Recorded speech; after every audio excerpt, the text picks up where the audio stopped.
Interesting thing is one of the recent explosions, a bunch of the people on the boats died, but 2 people survived.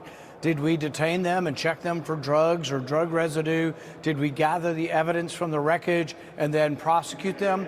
No, we just said, oh, well, we're going to send you back to your country. So I really think that you cannot have a policy where you just allege that someone is guilty of something and then kill them.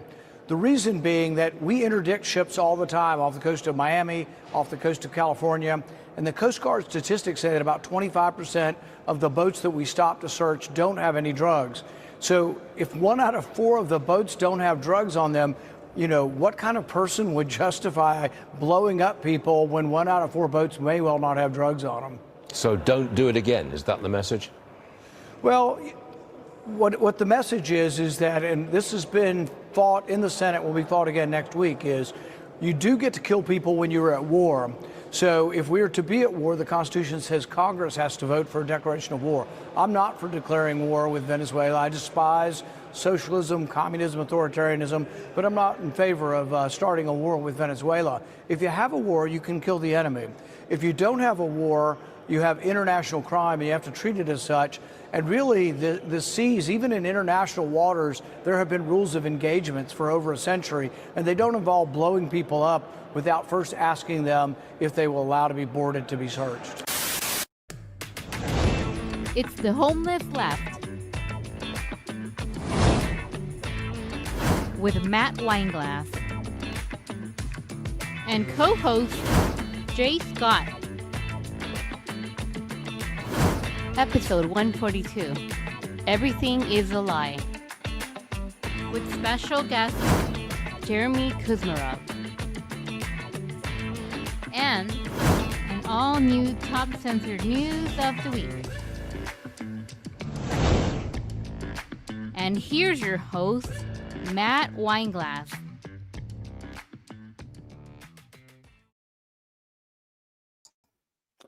Welcome, everyone, to the Homeless Left. I'm your host, Matt Weinglass. This is your non-tribal approach to news channel. We're here with you guys every Tuesday and Thursday, all afternoon, doing the work the mainstream media journalists refuse to do. They have become propagandists, and that's why we had to take over the job here in our space. This is indie media space. It's also a space for non-tribal thinking, non-tribal investigation.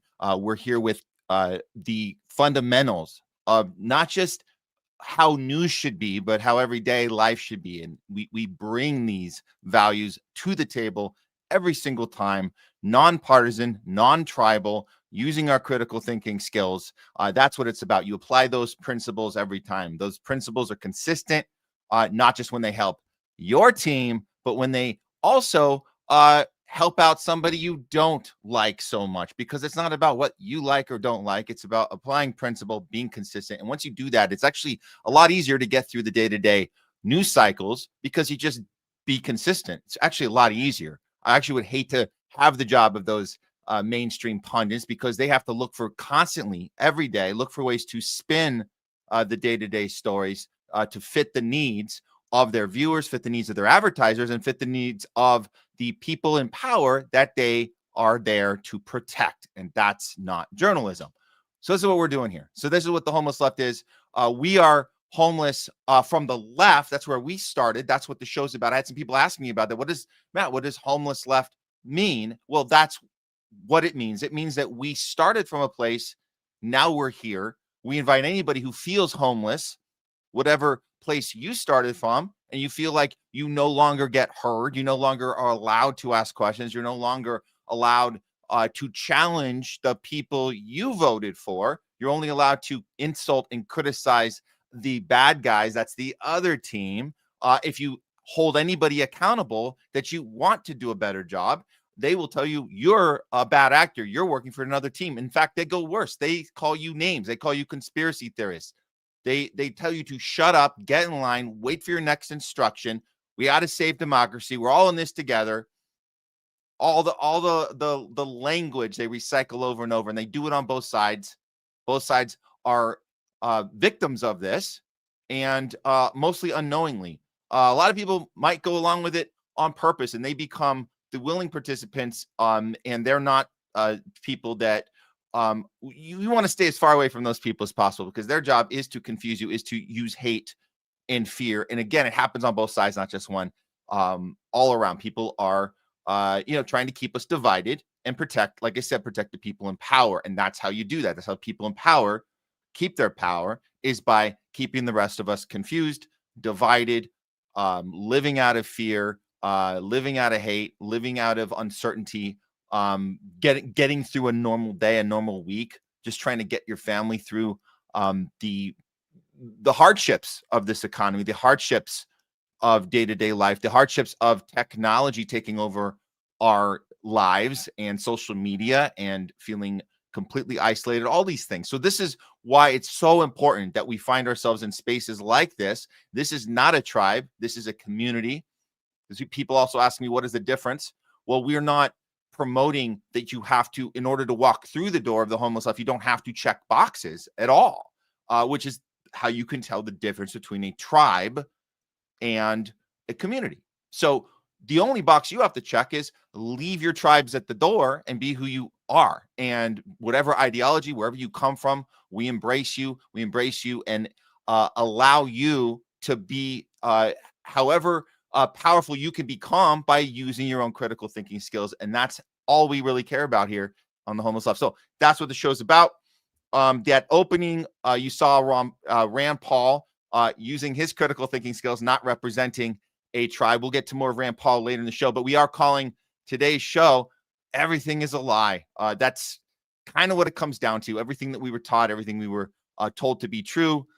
Guess what? Sorry to burst your bubble. None of it really is. So we have to start from scratch, relearning how the world actually works. And we can do that together right here on the show. We got a lot coming up today. We got special guest, Jeremy KUZMAROV. We're looking forward to a conversation with him and some investigation he's done on No Kings. We also have Jay Scott coming in, co-host, a little bit later. We got some stories to get into with him. We are talking about AI. We're talking about MAHA capture. Unfortunately, I know it breaks our hearts. It breaks our hearts here at the Homeless Left, the MAHA capture. We're looking at some of the financing there. Military is tapping into more funding beyond the big, beautiful bill. They're going for another 150, some say 230 billion in private equity. We'll get into that. Digital IDs is a problem. Charlie Kirk is not being solved. That investigation is deliberately not being solved by people in power, by the FBI. We look at the people on the ground doing the real journalism, the real work, and we want to elevate those people. You know, you can tell who's on the right side. The people that are being told, you're told that they're crazy. You're told that they're conspiracy theorists. They're the ones doing the actual work, and they're the ones people try to censor. So always go look to the people that they're trying to shut up and try and figure out what they are trying to say, because that is why they're being told to shut up. So that's how you guys know. You guys have been watching our show. Welcome to anybody new. You may have stumbled on us through Garland Nixon, through Moats with Galloway over the weekend. You might have stumbled on us just randomly on Twitter or on Rumble or on our YouTube channel. We're very excited. Our YouTube channel, we did get monetized. That was a big announcement we made. Aside from that, the channel itself, we were able to change it back. It's still the @ is still at THL Presents. I don't know if we're able to change that, but it now actually comes up as The Homeless Left on YouTube. You can actually type it in now, and The Homeless Left will come up on YouTube, which is awesome, because they did terminate our first channel, which was called The Homeless Left. It's terminated. They told us we weren't allowed to have conversations. We were a danger to the community, and we had to keep people safe from conversations, because as you guys know, words apparently are violent. So we got to be, tread lightly here, but this is our second attempt and we're very excited. So you guys sign up on our YouTube channel. Do that if you're watching us on Twitter, both streaming simultaneously on my Matt Weinglass and on The Homeless Left. We actually do have a new channel on Facebook. We just started The Homeless Left. They're not letting us stream it right now, but please go to Facebook. We're building it from scratch. It's not even 24 hours old, so it's brand new. Be first to follow us on Facebook, and we'll start streaming it off of there as well. You can always support us on Locals. We love that support on Locals. Very cool of you guys that do that, to give us a regular little monthly with us, or just if you want a one-time, help us out, because we do this bare bones. We do this skin of our teeth, fingers in the dirt, punching up. It's Robin Hood, men in tights. That's what we're doing. We're challenging power, stealing from the rich, giving to the poor. That's how we do it here. We're broadcasting you from LA, from Hollywood. Hollywood has failed, but we still have a voice here. We're still the storytellers, and we like to present our content to you in a thoughtful way because you are our audience, but you're also part of the movement too. And that's what we love. We love that you guys are action oriented as well, not just sitting back with your popcorn and munching on it and, you know, just watching and being entertained.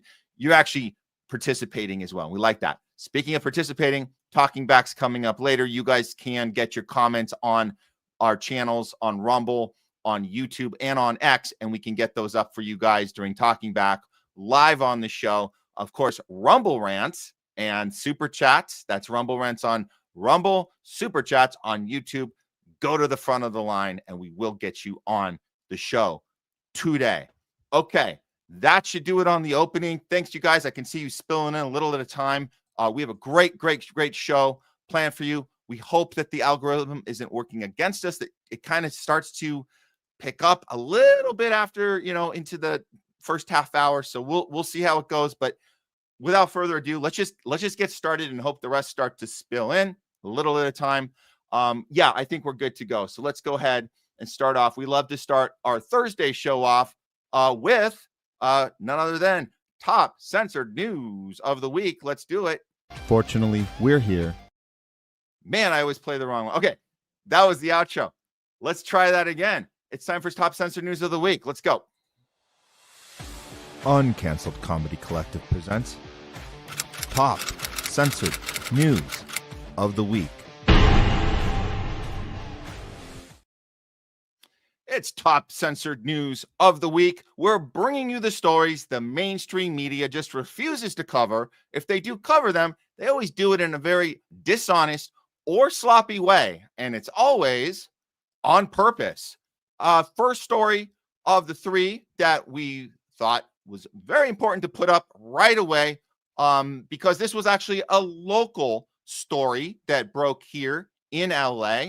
If you guys heard about the crash on the 10 freeway, semi-truck, which plowed right into multiple vehicles on the 10, killing 3, another couple injuries. The person was arrested for a DUI. Well, what is the censored part of this story? Well, coming in number 3, ABC News, Los Angeles, local news here, failed to report on the identity of the semi-truck driver who plowed into multiple vehicles on the 10 after he was arrested for a DUI. Well, let's see the initial report, and then we'll figure out why they chose to withhold the identity. Here we go. Look, this is exclusive dash cam video that is now the subject of several law enforcement investigations. Shows the moment a red semi-truck plowed into a number of vehicles on the westbound 10 freeway in Ontario just after 1 p.m. yesterday. The CHP told the LA Times the driver of this big rig is a 21-year-old man who is now under arrest on suspicion of driving under the influence of drugs. A total of 4 semis were involved and also 4 passenger vehicles, one of them exploding in flames. 3 people were killed and 4 others were taken to local hospitals. This horrific crash happened just east of the 15 freeway and shut down all westbound lanes for more than 12 hours. Thousands of drivers were trapped in the gridlock just as the evening commute was getting underway. It also happened near the Ontario airport, so the crash likely delayed people that were trying to get to their flights. So you can imagine that people want to have answers about this. This is a pretty, as you saw the footage, it's pretty horrific what happened. Now, this isn't the first time something like this has happened, but because we know he's been arrested with a DUI at the time, and this is a commercial truck, which means you have to have a commercial driver's license to get a job with a responsibility like that. So, of course, people are upset. Well, let's look at what's going on before we got that identity released. How long till we find this semi-truck driver that caused this Ontario, California 10 freeway crash? Taking 3 lives is not in here legally, and that California gave them this this commercial driver's license anyway. We won't know because it's typical for liberal-controlled states like California. They won't release the name. So this is how you get people very upset on on the conservative side by playing this little game. You know, ABC, you know you're going to have to release this eventually, correct? Well, here's another pissed off conservative. Eric Daughtry says conservatives are demanding an immediate investigation. How Gavin Newsom's California gave this 21. So we know he was 21. We know he caused this wreck. We know that he got arrested for the DUI, and they continue to withhold the identity.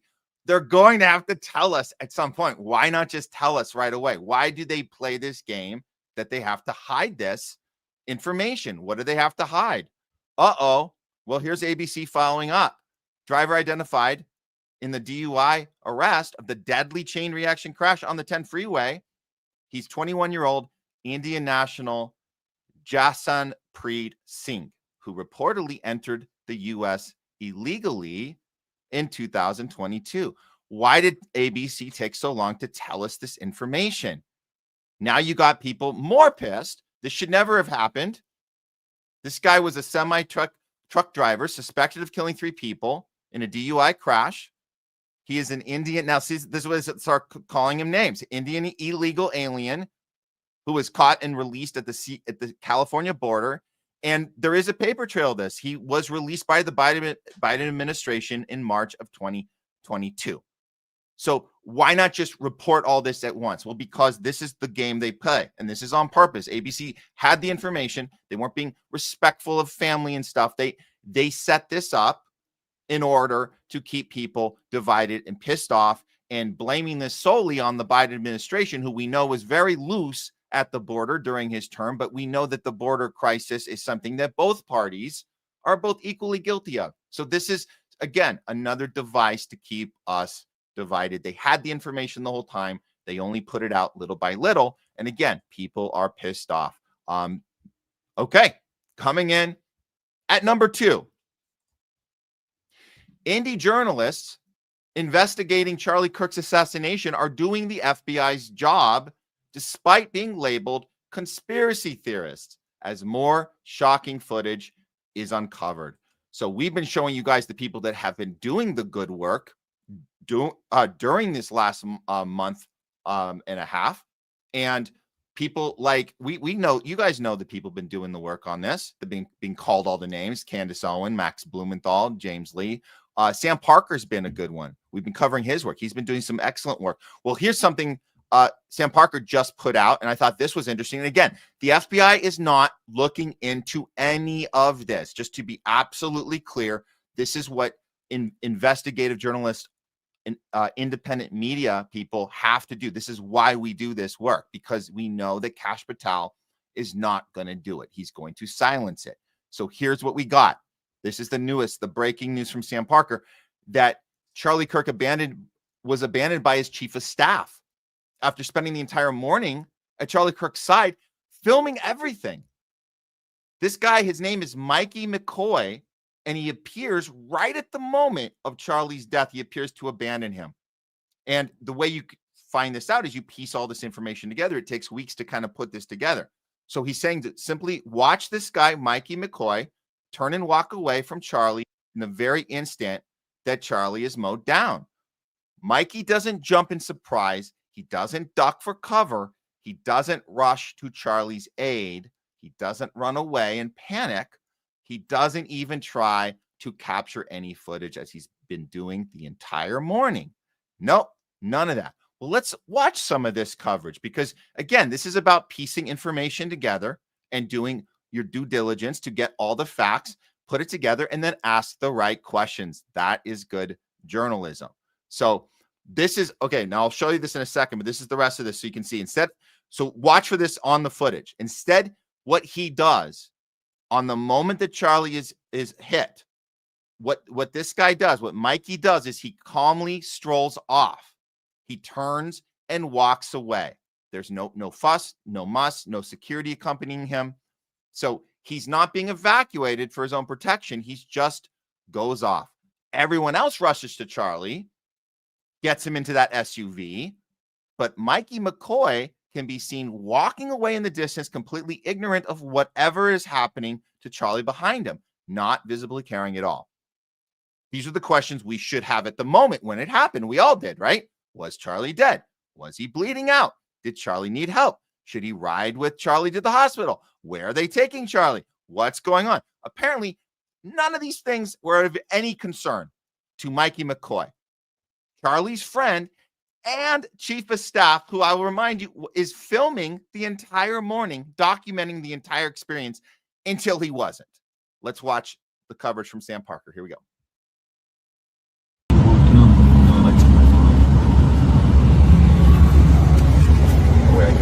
So this is the morning.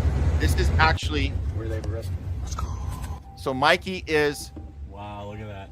Beautiful. In the rearview mirror wearing the ball cap. So he's gonna show. There it is, right there he is. So that's him filming with his iPhone. So this is okay. So now they arrive. Just give him a little taste.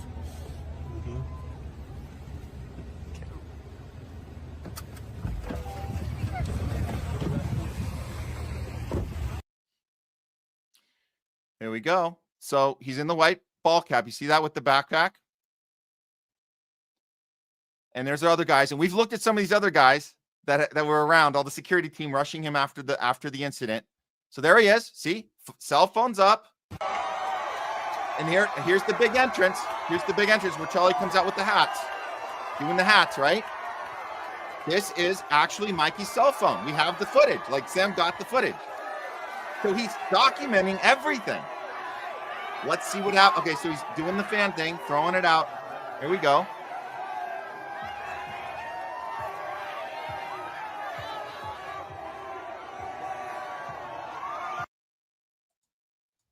Okay. Now this is Charlie and Mikey passing under the underneath. So this is where we're getting ready. So he's still same, right? Hat, phone, shirt, pants, backpack.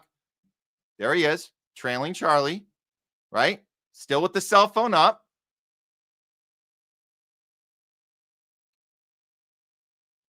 So this is from from his actual cell phone. Oh no, we just saw this. Okay, so this is so we got the other footage that's shooting the same thing, but you can see Mikey on this film. So he's, again, all these cell phones going at the same time. Isn't it weird how there were so many cell phones and yet the FBI didn't want any of them, didn't want any of this footage. So there he is. You see there's the arrow. So he's under, we can't see his face, but we can see him under the overhang there. There he is, the same guy, backpack, cell phone.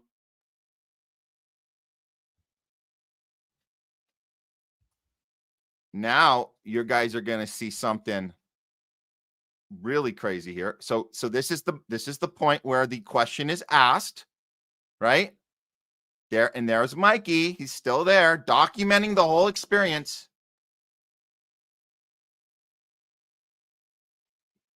Okay.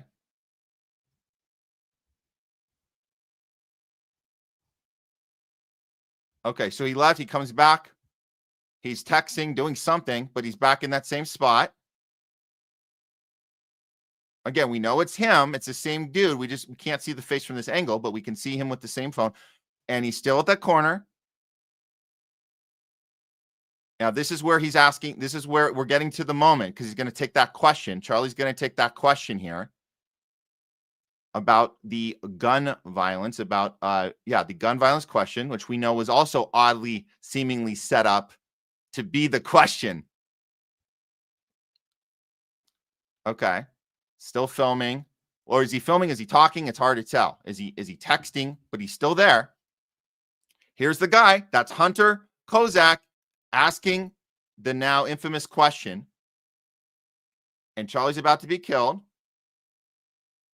There it is. There's the shot. Now watch. This is where it gets really insane.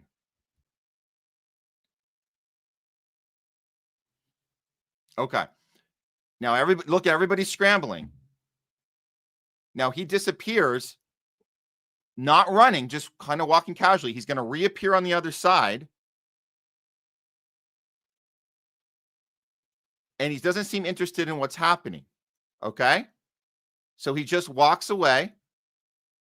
This is it. Again, he's the campaign manager. He's a friend. He's the friend. And now he made it. Look at there. There he goes. He's gone. He's gone. He drove up in the car with him, filming him, his friend, literally turned his back on Charlie since the incident and Charlie was killed. He has no idea what's happening. Again, we didn't know. Was he alive? Did he need help? Charlie's chief of staff and friend, who spent the whole morning dutifully and loyally by Charlie's side, filming everything, abandoned Charlie in the very instant Charlie was killed. Was Charlie actually dead? Did he need help? Did Mikey rush to his aid or get his phone camera out? Anything? No, nothing. All of a sudden, Mikey McCoy didn't care about Charlie Kirk at all and just left him behind. What is going on? Great questions. Again, these are the people that are being called conspiracy theorists. They're being called bad actors. This is the Candace Owens, the Max Blumenthals, but all these are legitimate questions, and you guys can be assured that Kash Patel is not looking at any of this. Again, just one more example of more footage that has now been put together, been looked at, been investigated, and there's still more out there. We got more coming out every day. There's more coming out. So let's keep our eye on this story. But again, the indie journalists have to do the job that the mainstream media won't. They just refuse to do. Okay, let's get to the number one story, and then we got to get to our guest here real soon. So let's go here. Top censored news of the week coming in at number one. Rand Paul exposes Trump's illegal war policies in Venezuela while calling out American imperialism in the U.S. war machine. Okay, so this begins with the October 15th. Now, this is one of several strikes that occurred. We played this for you guys on Tuesday, but here's just a reminder. Apparently, of what just happened. Now, this is courtesy of Secretary of Defense Pete Hegseth. This is the video that he shared from his post, and you can see what appears to be a vessel exploding in flames. You can also see the word unclassified at the top of this video. So we did want to share this with you as Secretary of Defense Pete Hegseth just sharing this update. This comes as President Trump has declared drug cartels be unlawful combatants. And he says that the U.S. is now in an armed conflict with them. That is according to a Trump administration memo. So this memo appears to represent this incredible assertion where President Trump is effectively declaring that trafficking of drugs into the U.S. amounts to armed conflict requiring the use of military force. The memo says, quote, the president determined that the United States is in a non-international armed conflict with these designated. Okay, so as we know, the Secretary of War, that's what she meant to say, not defense. Secretary of War celebrating, bragging. This has been the style. The entire administration has been the style of showboating this type of aggressive, we would say illegal behavior, as we know, and the left and the right both, they both defend this. While they do no King's marches, they don't talk about this part, and that should be the big giveaway. So who is talking about it? Well, Rand Paul is talking about it. Okay, so first of all, you guys should know we covered this on Tuesday. The Guardian reported that in this attack, 2 Trinidad citizens were killed in this strike. They had obviously nothing to do with anything that this boat was being accused of. We know that it was not a drug cartel boat. So, but now we know that these 2 innocent people were killed. The family wants justice. They're not going to get it. I hate to burst their bubble. They're not going to get it. When Trump is asked about what do you say about this? Do you feel bad? Here's what he does. And the only way you can't feel bad about it is you realize that you won't feel badly about it, is you realize that every time you see that happen, you're saving 25,000 American lives. Every one of those boats that gets knocked out is saving 25,000 American lives, not to mention the torn up families all over the country. Okay, so now it's time that Rand Paul steps in. And this is basically what he's saying. We don't blow up boats off Miami because 25% of the time suspicion is wrong. We shouldn't do it at all in Venezuela either. These are small outboards with no fentanyl, no path to Florida. That's the other thing. They're trying to do the fentanyl thing on us. We know that was a big BS. We talked about that with Craig Pasta on the show on Tuesday. We can't just kill indiscriminately because we're not at war. It's summary execution. Everyone gets a trial because sometimes the system gets it wrong. Even the worst of the worst in our country gets due process. Bottom line is execution without process is not justice. Blowing up foreign ships is a recipe for chaos. Well, of course, Trump don't like that, does he? He goes after people like Rand Paul, calling out the people that he helped get elected. This is just like Thomas Massey. And then Trump has to do this kind of crap. And I would hope his base is getting sick of this type of bullying. He exposes himself with this type of crap. Whatever happened to Senator Rand Paul? He was never great, but he went really, really bad. I got him elected twice. Well, he also got you elected.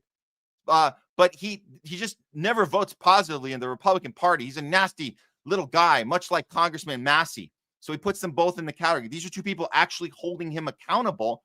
And I believe there's enough MAGAs that are looking at this and saying Donald Trump's on the wrong side of this. Everything Ron Paul and Thomas Massey has been saying has been very honest and very obvious. I would say even obvious over honest, just obvious assertions that we don't even hear from the Democratic side. That's been the big problem. So Rand Paul did his rounds. He went on all the shows on Fox News. Here's him on Pierce talking about the fentanyl BS, which is complete BS.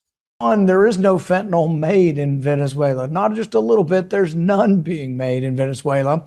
These are outboard boats that, in order for them to get to Miami, would have to stop and refuel 20 times. They're in all likely going to Trinidad and Tobago, which is an island right off of the coast of Venezuela. So there's a lot of reasons to be worried about this. But number one is the broader principle of when can you kill people indiscriminately? When you're at war. That's why when we declare war, it's supposed to be done by Congress. It's supposed to be thoughtful. It's supposed to be debated. And we're not supposed to do it willy-nilly. And then when you have war, you just kill people in the war zone. And even then there are rules of engagement. But interdicting drugs has always been a criminal activity and a criminal anti-crime sort of activity where we don't just summarily execute people. We actually present evidence and convict them. So well spoken, well said. This should really get the Democrats' attention, that this is how you hold people accountable that you vote for, that you elect, that you campaign for, that you put your name behind, that you vouch for. This is how you do that. And so we don't see that on the other side, like ever. So this is good that he does this. Now, of course, Trump has to go further and mock him and uninvite him or pretend he didn't take an invite to lunch. Here's this clip. This just happened. You know, everybody showed up. I figured you'd have I'd say 40 would have been a good number, right? If everybody, we're just missing one person. You'll never guess who that is. Let me give you, he automatically votes no on everything. He thinks it's good politics. It's really not good politics. Okay, we get it. Get everyone to laugh. We don't even have to say his name. We know who you're talking about, but you actually didn't invite him to lunch. So don't say he didn't show up. You actually didn't invite him. And Rand Paul makes that clear with this tweet, which is pretty awesome because he says, I actually wasn't invited to the White House, but that's okay. I had previously scheduled Liberty Caucus lunch with Thomas Massey. So there you go. Nice tweet out, Rand Paul. And this is a reminder, Thomas Massey and Rand Paul endorsed Trump. They were there for him when Democrats wanted him in jail. Rand even went to his rallies. This is how Trump repays him. Not cool. Well, I'll go even further. Libertarian Mama says people are mad at Rand Paul and Thomas Massey because they can't pass a bill. Instead of being mad at the other 533 members of the House and the Senate who won't vote for the bills to balance the budget, how about they don't release the Epstein files and the Department of Education and the Fed, cut the government, foreign aid, and the wars? These are the things that again, Trump is deliberately trying to, it works on half his base. They don't understand. This is why the bullying and the teasing and the manipulating. It's because he doesn't want to talk about these things. And these are the most important things, especially the wars. And here's a reminder that Rand Paul was an active voice for MAGA, for MAHA, as he constantly went up against Dr. Fauci. So that alone should be your red flag. And then being libertarian says, does MAGA support the president's effort to protect Fauci? That seems to be where we got to. So here we are. The people calling out the capture are the ones getting thrown under the bus by the guy that ran on he was taking on the deep state. So that's it. That's the story. You're not going to see this coverage on mainstream media. You're not going to see the Dems going after Trump and saying, look at how you're treating these guys. They can't do that because they're also protecting these same things, the censorship, the war policies, and all the rest of it. And that's why this is on our list for top censored news of the week. Okay. That should do it for that segment. We are moving right along, guys. Thanks for being part of our show today. And you can go back and watch it if you guys came in late. It's all good. No worries. We keep all our lives up on Rumble. And we also put the segments out as well. So you guys can go and look at the segments and share those out and start your own conversations with people that, might be interested in one or two of the topics we cover. We try to get to as much as possible.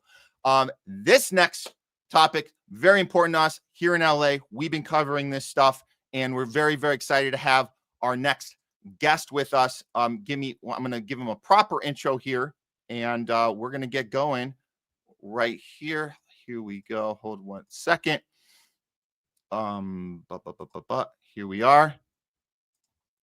Okay. Here we go, guys. Very exciting, very exciting. Okay, he is the managing editor of Covert Action Magazine, the author of 5 books on U.S. foreign policy, including Warmonger, How Clinton's Malign Foreign Policy Launched the U.S. Trajectory from Bush 2 to Biden. Please welcome to the show, Jeremy KUZMAROV. Hello. Jeremy. Hi, great to be with you. Great to have you here, Jeremy. Thank you so much for being here and having this conversation with us. We really enjoy the work you do. Thank you. And so we looked at you have a Substack on the No Kings rallies, which we here at the Homeless Left, we're here in LA. We've been covering it from the first one. And then this is I guess some are calling this No Kings 2.0 or whatever they're calling it. It's the continuation of this capture of both parties as they pit each other against each other. And a lot of people going out to these things, which was, it happened this last weekend, was all over the country again. Well-coordinated effort by the billionaires to, again, make people think that they're challenging something important when really it was all one big facade. So let me read some of what you had written in the Substack, and then we'll get more to it. So this is No King's Day, a Democratic Party attempt to misdirect and fracture a united working class movement against the predator class. The nationwide mobilization was framed as resistance to authoritarianism, but operated as a prime example of controlled opposition, orchestrated through Democratic Party infrastructure. Events spanning more than 2,600 locations, included major demonstrations in D.C., New York, San Francisco, along with many other cities and towns. Organizers promoted the message that America has no kings. People who attended the rallies largely condemned Donald Trump and policies he has adopted. They aborted through used to the opportunity to vent larger grievances with the federal government and its corruption.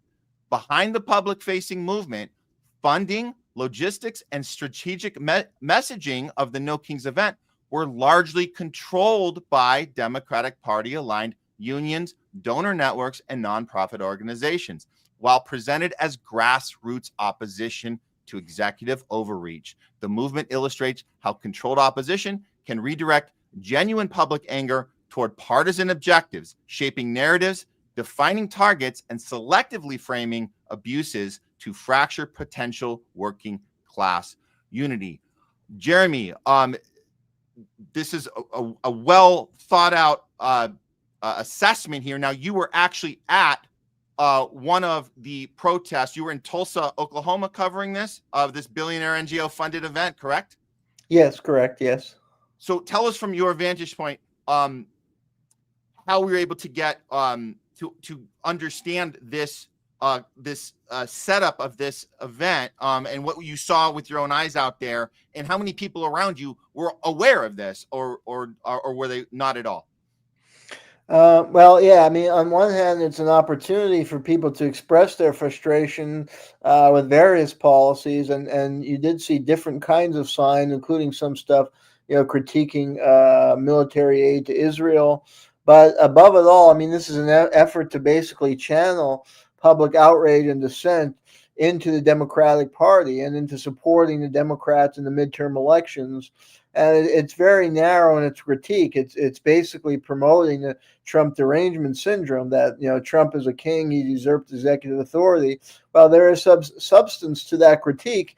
There's a much broader and more systemic problem in American politics, and Trump really is a symptom of a system that has long gone awry, that is dominated by, you know, billionaire class, how they rig elections. I mean, he's really an instrument of the, you know, billionaire class. And in many ways, this could also be seen as an effort to, as part of an oligarchic effort to divide and conquer, you know, divide American based on partisan loyalty. And that's why we need independent social movements, independent of the Democratic Party, that will forge a genuinely progressive movement capable of challenging this oligarchic structure that has brought us Donald Trump. And it should be noted, a lot of the policies that, you know, this movement is angry about that Trump is carrying out were also carried out by Democratic administrations, like what you were discussing with regard to the policy on Venezuela, destroying with these extra, what amounts to, as Ron Paul pointed out, is extrajudicial assassination. Well, who was a key champion of that in the drone war? You know, Barack Obama. I mean, he met every Tuesday with John Brennan, and they planned the death. You know, and as Ron Paul pointed out, we believe in a legal system in our country, innocent, you know, until proven guilty. Yet the people on the Venezuelan fishing ships, just like the victims of the drone war, never had an opportunity in a court of law. And we know from the leaks of Daniel Hale that in the drone war, 8 or 9 out of every 10 victims of drone attacks were civilians. We know that not only was Muslim cleric Anwar Awlaki targeted, but also members of his family. And I think a 13-year-old girl, if memory serves me correctly, who was related to him. So, I mean, this is, you know, certainly a clear case of executive overreach. So, but no king makes it seem like only Trump has done this, and that if we get, you know, Gavin Newsom or Kamala Harris, we'll be okay. When that's really not the case. When the two-party system is morally bankrupt, and we need independent organizing and new political parties. Yeah. This is we have the third party discussion on our show all the time, and it's the same old. We're not ready for a third party. We're not ready for a third party. But like you're mentioning here, Jeremy, both sides, they have this ability to discover the corruption of our system, but only 50% of it. That's the game, right? They say, you know, and MAGA's rightfully so, we're calling out Biden corruption, Obama corruption. They called out these things. You mentioned the stuff, the fascist policies we had well before Trump got into his second term here. And we're talking about, you know, you mentioned in your Substack the COVID mandates, no mention of that. The Steele dossier, no mention of that. The intelligence agency being weaponized, no mention of that, because that's, again, both sides are only calling out 50%. So there is some validity to Trump has overreached his power. The ICE stuff we saw here in LA, people with legitimate concerns about ICE and the military, decision for Trump to put military into these major cities. We had a lot of that happen here in LA. So those are legitimate concerns. But like you're saying, no kings is only specifying not even barely 50% of the problem, but that is on purpose. How would we go about, how would you say we can convey this? Because when I try to have conversations about this with people here in LA, they assume that I'm just trying to protect the thing that they're so angry about, and they're rightfully angry about it, but they're not fully understanding the level of, and it's not because they're missing it accidentally. We try to tell them you're missing it on purpose because this thing was funded by people that don't want you upset about the military industrial complex. They don't want you upset about our nefarious behavior in the Middle East and in Venezuela right now. They don't want you, or Ukraine for that matter. How have you been able to maybe bridge that gap and wakes people up? Because you make these points in your Substack, but is it resonating is my question. Well, yeah, unfortunately, there is a phenomenon that I'm sure you're well aware of, cognitive dissonance, where people, are on one team and they have a certain identity as Republican or Democrat, and they have to hate the other side. So they don't process information that's critical of the other side. I mean, you can see this in the Israel-Palestine conflict. I grew up in the Jewish community, so I know that well. You present them information critical of Israel, and they just don't process it, or they start to look at you, as if you're, with the enemy or something. So that is difficult to overcome. I agree. I think that's part of the design of the oligarchic elites, is that it's a strategy of divide and conquer. They've used it in foreign countries that they want to dominate, and I think they're using it here. They're pitting Americans against each other along party lines, and they're reinforcing these divisions. And I think they're infiltrating the media on both sides to ensure that the journalism is heavily partisan. That's what we see. That's why your show is so important, because most of the media is so heavily partisan on one side or the other, and then they won't criticize their side. They only criticize the other side. And you see this in the left media, whether it's Democracy Now! Or MSNBC or a lot of the online media. It's all the same. They only go after Trump, and they go soft on the Democrats, especially the more left-leaning Democrats that they support, like Bernie Sanders.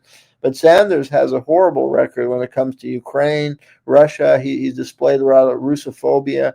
He supported the Ukraine war, the new Cold War, and that's what's really harming. That's directing all our resources into the warfare state, perpetuating the warfare state, and away from social needs. So we've got to call out the Cold War, and we should try and build alliances on all sides. And I've tried in my scholarship, I've done books on Obama because I come from more left-wing background, but I've tried to show the structural forces that have corrupted the Democratic Party as well as the Republican Party. And my books on Obama and Clinton go into it doesn't just say, present them as bad people, although I think they are bad people.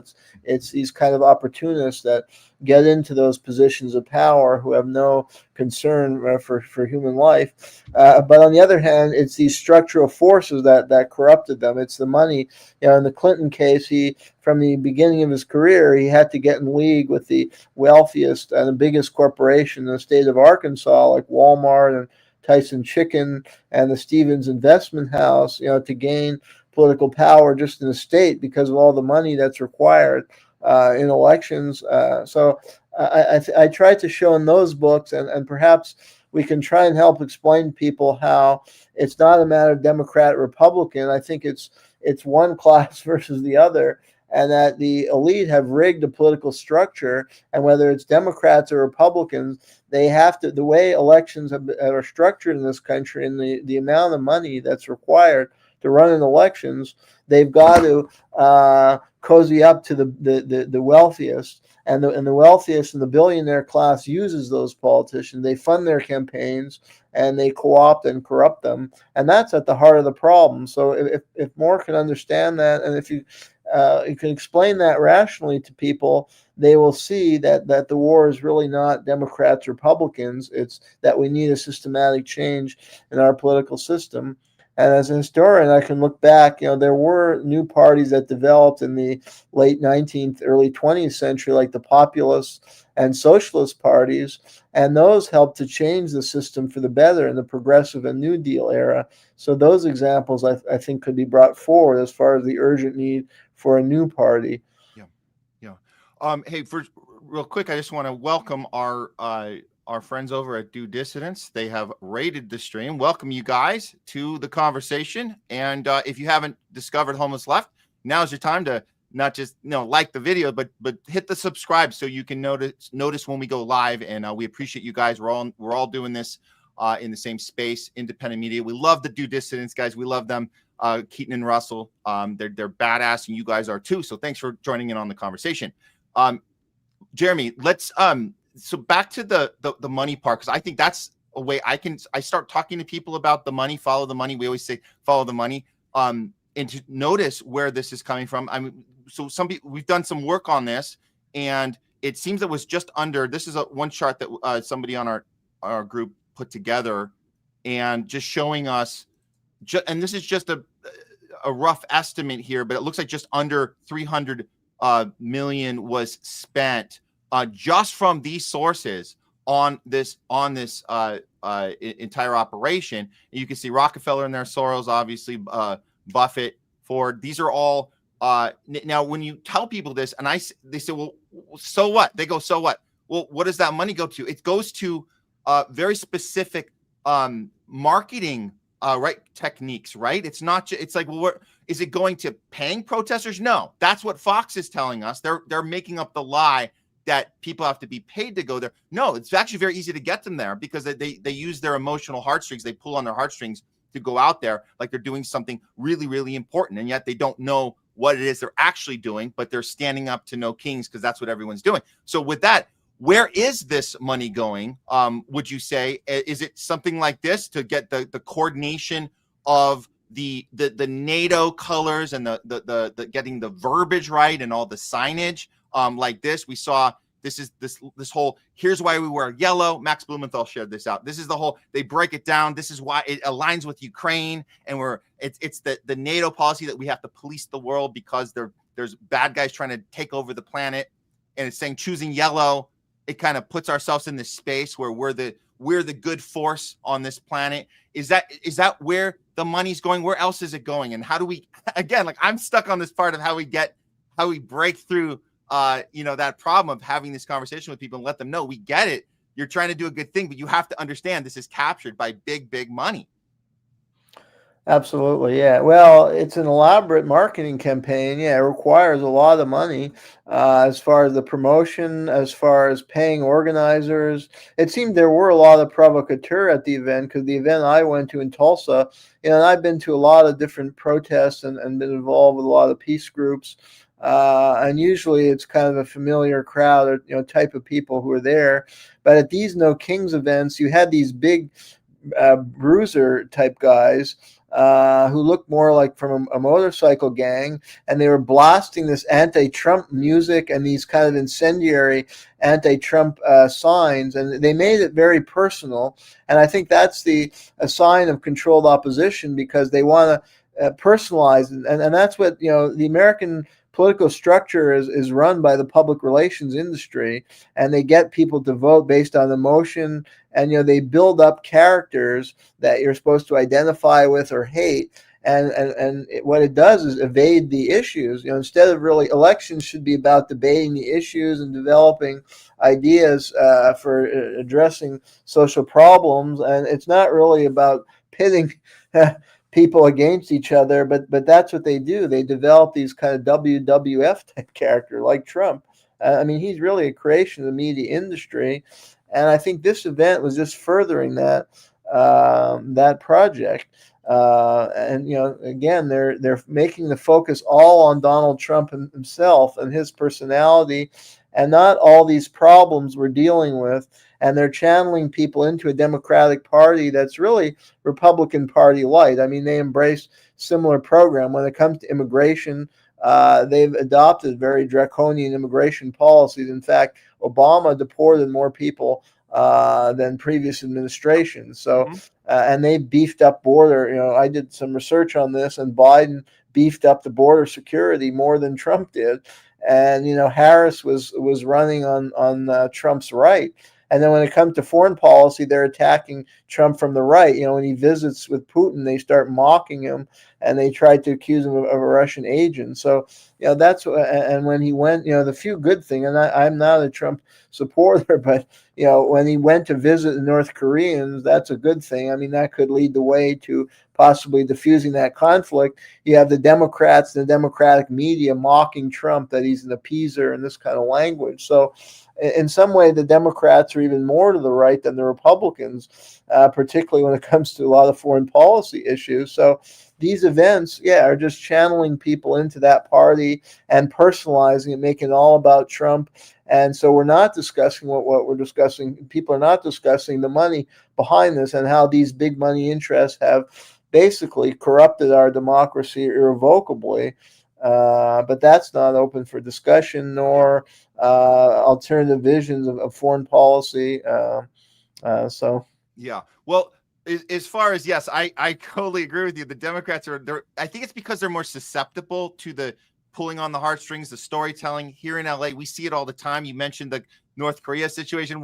I went back, we watched the film that Sony put out like in 2014, where the Seth Rogen film with James Franco, and they're like, they literally go kill Kim Jong-un in the movie and everyone's cheering it. And it's just like, and you're just like, what is this garbage? But this is the type of people that they fall for this bad guy trying to take over the world. They fell for Putin. You mentioned it's kind of got this WWE element to it, and we certainly have that here in California. I don't know if you saw this, Jeremy, but during the No Kings, we had an overhead shot that happened here in San Francisco. It was up north in San Francisco, Gavin Newsom state, as you guys know. This one kind of did the rounds, and it's an aerial shot, clearly from a helicopter, showing that the people know how to organize and form letters with their bodies. Look what letters they formed, and what a great timing that a citizen helicopter guy happened to be just flying over just at the right time and filmed it with his iPhone. This is what they want us to believe, but this is what actually was put together. There it is.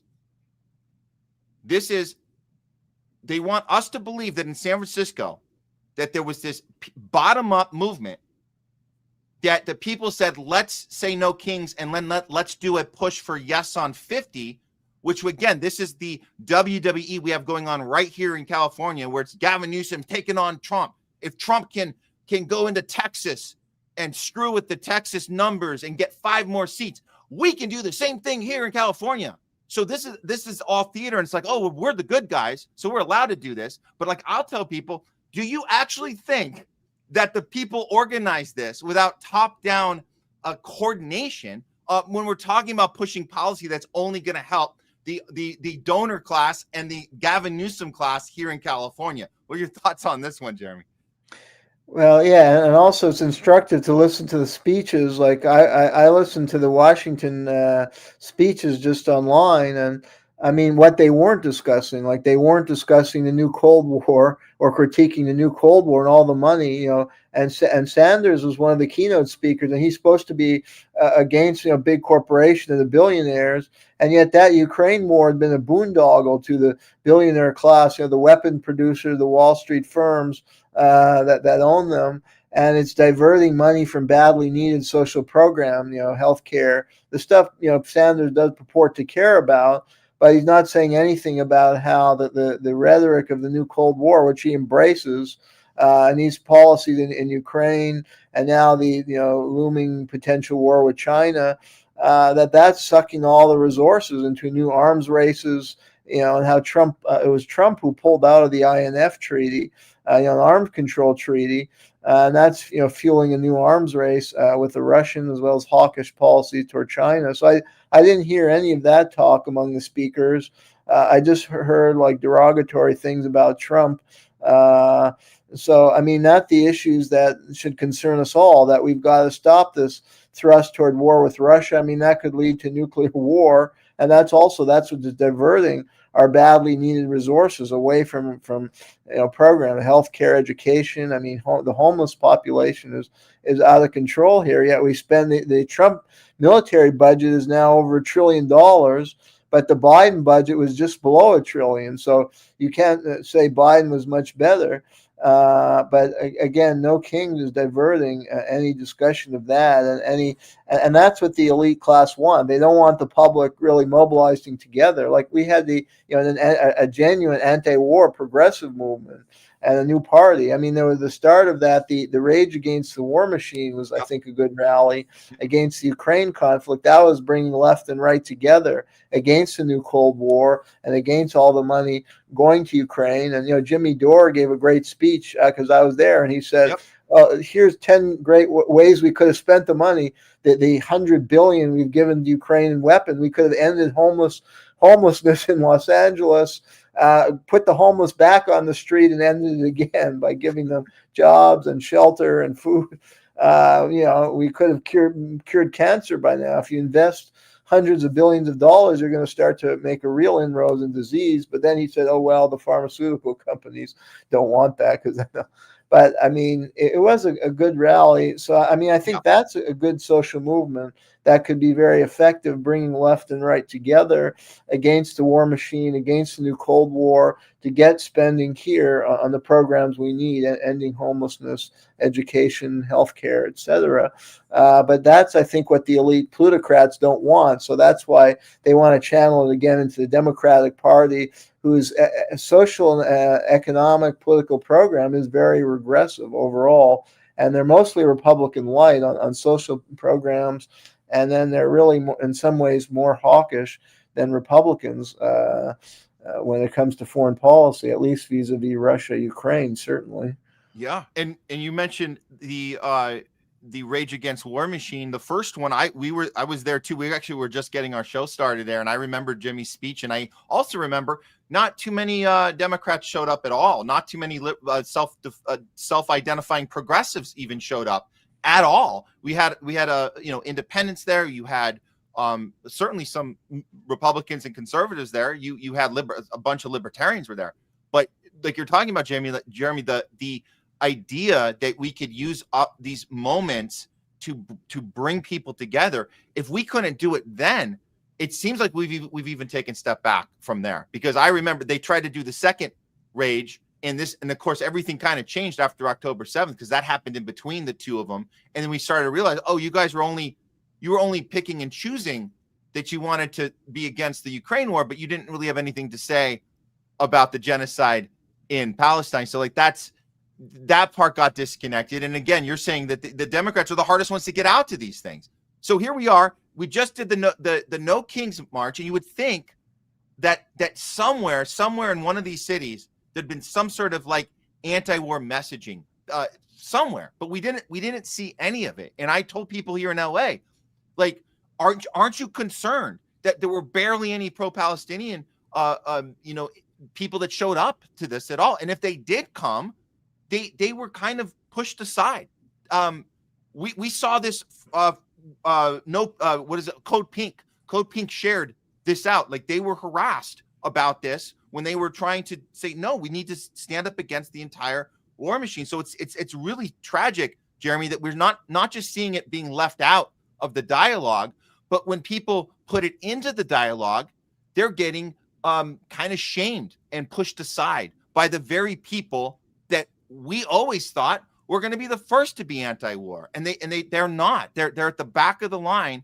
And I'm going to just play this clip, and then we want to talk more about this, what we can do about this. But this actually happened when to Code Pink, when they were trying to show the Palestinian movement during No Kings. Here's what happened.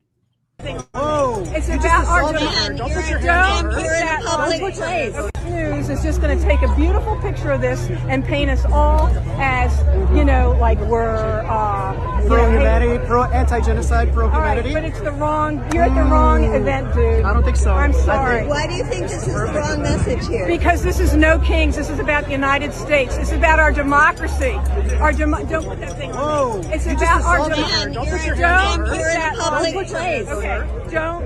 You're in a public I'm place. just saying. If you don't want to talk to him, but you just went up and yelled at him. Whoa. And by the way, I just want to say that the bombs haven't stopped. I just watched 11 people get massacred this morning, and Israel has violated the ceasefire dozens of times, as we knew they would. So that's also why we're out here. Why was that woman so hostile to you? I don't know. I actually don't know. I'm just out here for humanity and for Palestinians who are still being genocided, still occupied. There's still apartheid. So to be honest with you, I'm baffled. I don't understand it. Yeah. I guess she's pro-genocide. No King's pro-genocide. Seems like, yeah, exactly. I mean, good for Code Pink for putting this out there and getting this, making the rounds. But when I see this, Jeremy, I get more discouraged that we're taking a step back. I'll say, like, the Rage Against the War Machine a couple of years ago. Yes, I feel that we have digressed from there. What do you see any hope when you see this type of stuff going on? This past weekend, are you as pessimistic about it as I am right now? Because I feel like we're taking a step back. That's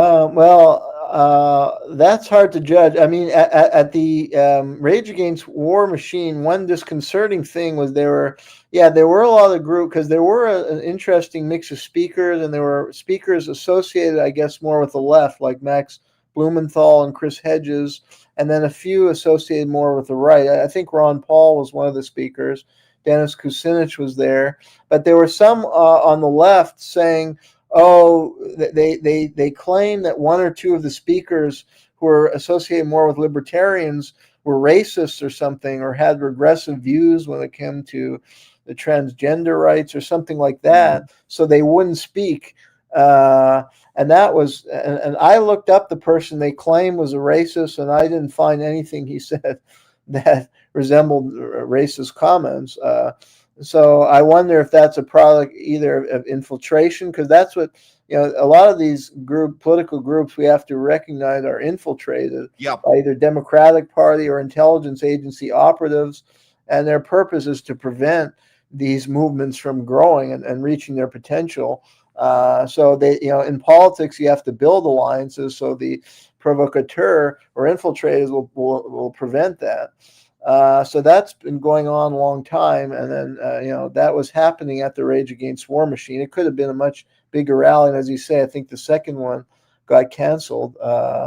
And that concept, I think, scares the elite of left and right coming together against war and for, in general, more progressive policies. And now as far as, I think that's an issue with the No King, is that what is, I think there wasn't a very clear platform of the No King. It's kind of very vague slogan.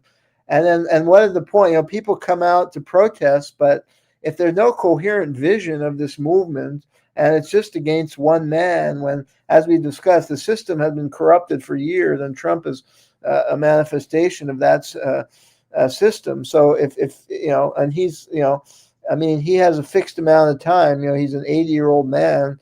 He's not going to be in power that much longer. But somebody else like him will just replace him unless there's not systemic change, and that's what people have to be working for now, and that's really a long-term goal. And I think people can unify under things like getting money out of politics or redirecting resources away. Even if you're on the right or left, you can debate it as far as the taxation levels. But I think a lot of people would agree we spend too much money on the war machine. We need to cut the military budget and spend more on things like education, healthcare, infrastructure. Then, of course, you can debate things like taxation level. But if you agree on that premise, you can come together, and you can even have a party that brings left and right together on those core principles. But again, this kind of rally is meant to divide people, to channel it into the Democratic Party.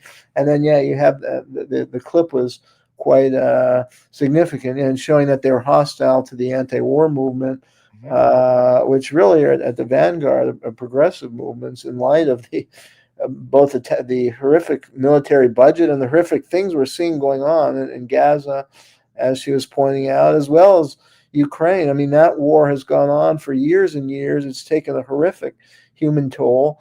And of course, the Russians are blamed, for causing the humanitarian crisis in the mainstream. But in fact, the Ukrainians have committed horrific atrocities and were the ones to have provoked the war. But that gets lost on a lot of people. The media coverage on Ukraine has been so bad, and the media is so Russophobic that a lot of the public, and it's targeted the liberal media. I think that's deliberate, that the most Russophobic anti-Russian media is the liberal media outlets, MSNBC, CNN, even I found Democracy Now! Russophobic. And so that is by design. It's designed to prevent the growth of anti-war sentiment on the left. So the anti-war movement is largely for the Ukraine is led by the right, whereas Israel, Gaza, if you notice, those same networks that are very Russophobic, they play 24/7 the Israeli atrocities. Like Democracy Now! For I think a whole year only covered Israel, Gaza, nothing else. And and I will say, is even somewhat one side. It's made to paint Israel in the worst possible light. Most of it is accurate, but it's somewhat, in my opinion, slightly biased. There are certain things they're omitting on the Palestinian side, like with Hamas. Hamas are not choir boys. We should at least be honest about who they are, but you never find that on Democracy Now! But in any event, I think what's most significant is that everything is about Israel, Gaza, and I think that's by intent, because I think these media are infiltrated, so they want to get because that's a very polarizing issue, and they want to prevent a broader, because the anti-war movement on the left is limited to just all about Palestine, free Palestine. And what is needed is a much larger anti-war movement, an anti-imperialist movement that calls for the abolition of U.S. military bases, major cuts to the military budget, only for what's needed for national defense. And that could actually, a huge percentage of the American population, I think, will support that cause. But they need to also help educate people. It's not just U.S. intervention in support of Israel that's bad. It's all around the world.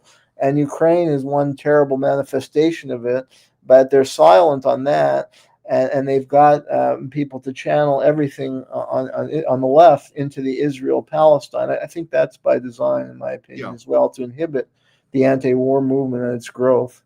Yeah, and I think that you make a good point about Democracy Now! Serving a purpose, and it's great to show, expose Israel's crimes. But we noticed before October 7th, they, like you said about the Ukraine coverage, they were not. Amy Goodman was deliberately hyping up we have to save democracy in Ukraine, and you're like, how does this make any sense? We lived through the war on terror together. She was the one that was the most critical of the Bush-Cheney administration. She's the one that got General Wesley Clark to come on, and they had like a staged event and had him admit the top-down orders of 7 wars in 5 years in the Middle East. So she was on that during the Bush years. But then fast forward, you got the Ukraine thing, and then you got her basically saying Trump is the worst thing ever. And I think that's the red flag right there. If you're going to have Amy Goodman go back and pretend that Bush and Cheney should not be in jail for their crimes against humanity and their illegal wars and their illegal torture program and their upward transferring of wealth in the a million Iraqis dead. If you're going to forget that, bring those people on your show and have them tell your viewers that they've never seen anything like Trump's insane behavior, and no president has ever crossed the line before. You're like, okay, well, this network this station has been captured. And that's, so every once in a while we'll get something nice, but ultimately you're 100% right. The idea is that each media outlet serves its purpose, and we tell people they're owned by the same people, and they go, well, that doesn't make any sense. Why would they have no, they're owned by the same people, and then they deliberately target their demographic and get them divided from the other people watching the other networks, and that's the game, and it works very, very well. Jeremy, if I can just add, Democracy Now! Has supported regime change operation in Syria, in Libya. So it's not just Ukraine. In Bangladesh, I did an article. Their coverage was horrific on Bangladesh. They were lauding this corrupt guy, Mohammed Yunus, who was tied with the Clinton Foundation, who took over in a U.S. regime change operation that was designed to pry Bangladesh away from the Chinese orbit. So Democracy Now! Has been on board the regime change bandwagon. And also, they're channeling, I think part of the agenda is to channel social movements exclusively into the Israel-Palestine issue, which is known to be a very polarizing issue, instead of a larger anti-war movement that could be, that the left would be a central role in, and join forces with the right into a larger movement. I mean, that would be one facet of it, cutting the aid to Israel. But I think because the intelligence agencies, which I've studied in depth, they're very adept at infiltrating and manipulating social movements. They did that in the 60s. They channeled them into a dark and dangerous direction with the Weather Underground and with the drug culture. The CIA pushed that. It's established that they did that. And so they very insidiously manipulate and try and channel those movements in directions that they know will cause their implosion or cause them to not be a wide a scale. And I think key to that is not forming coalitions so that they grow as a movement. And political coalition is the key to any movement building. And that's what, again, to bring it back to No Kings, that's why that's so important. Because it's provoking hatred to anybody on the right and preventing a wider coalition against the two-party system, which is corrupted, and the military-industrial intelligence complex.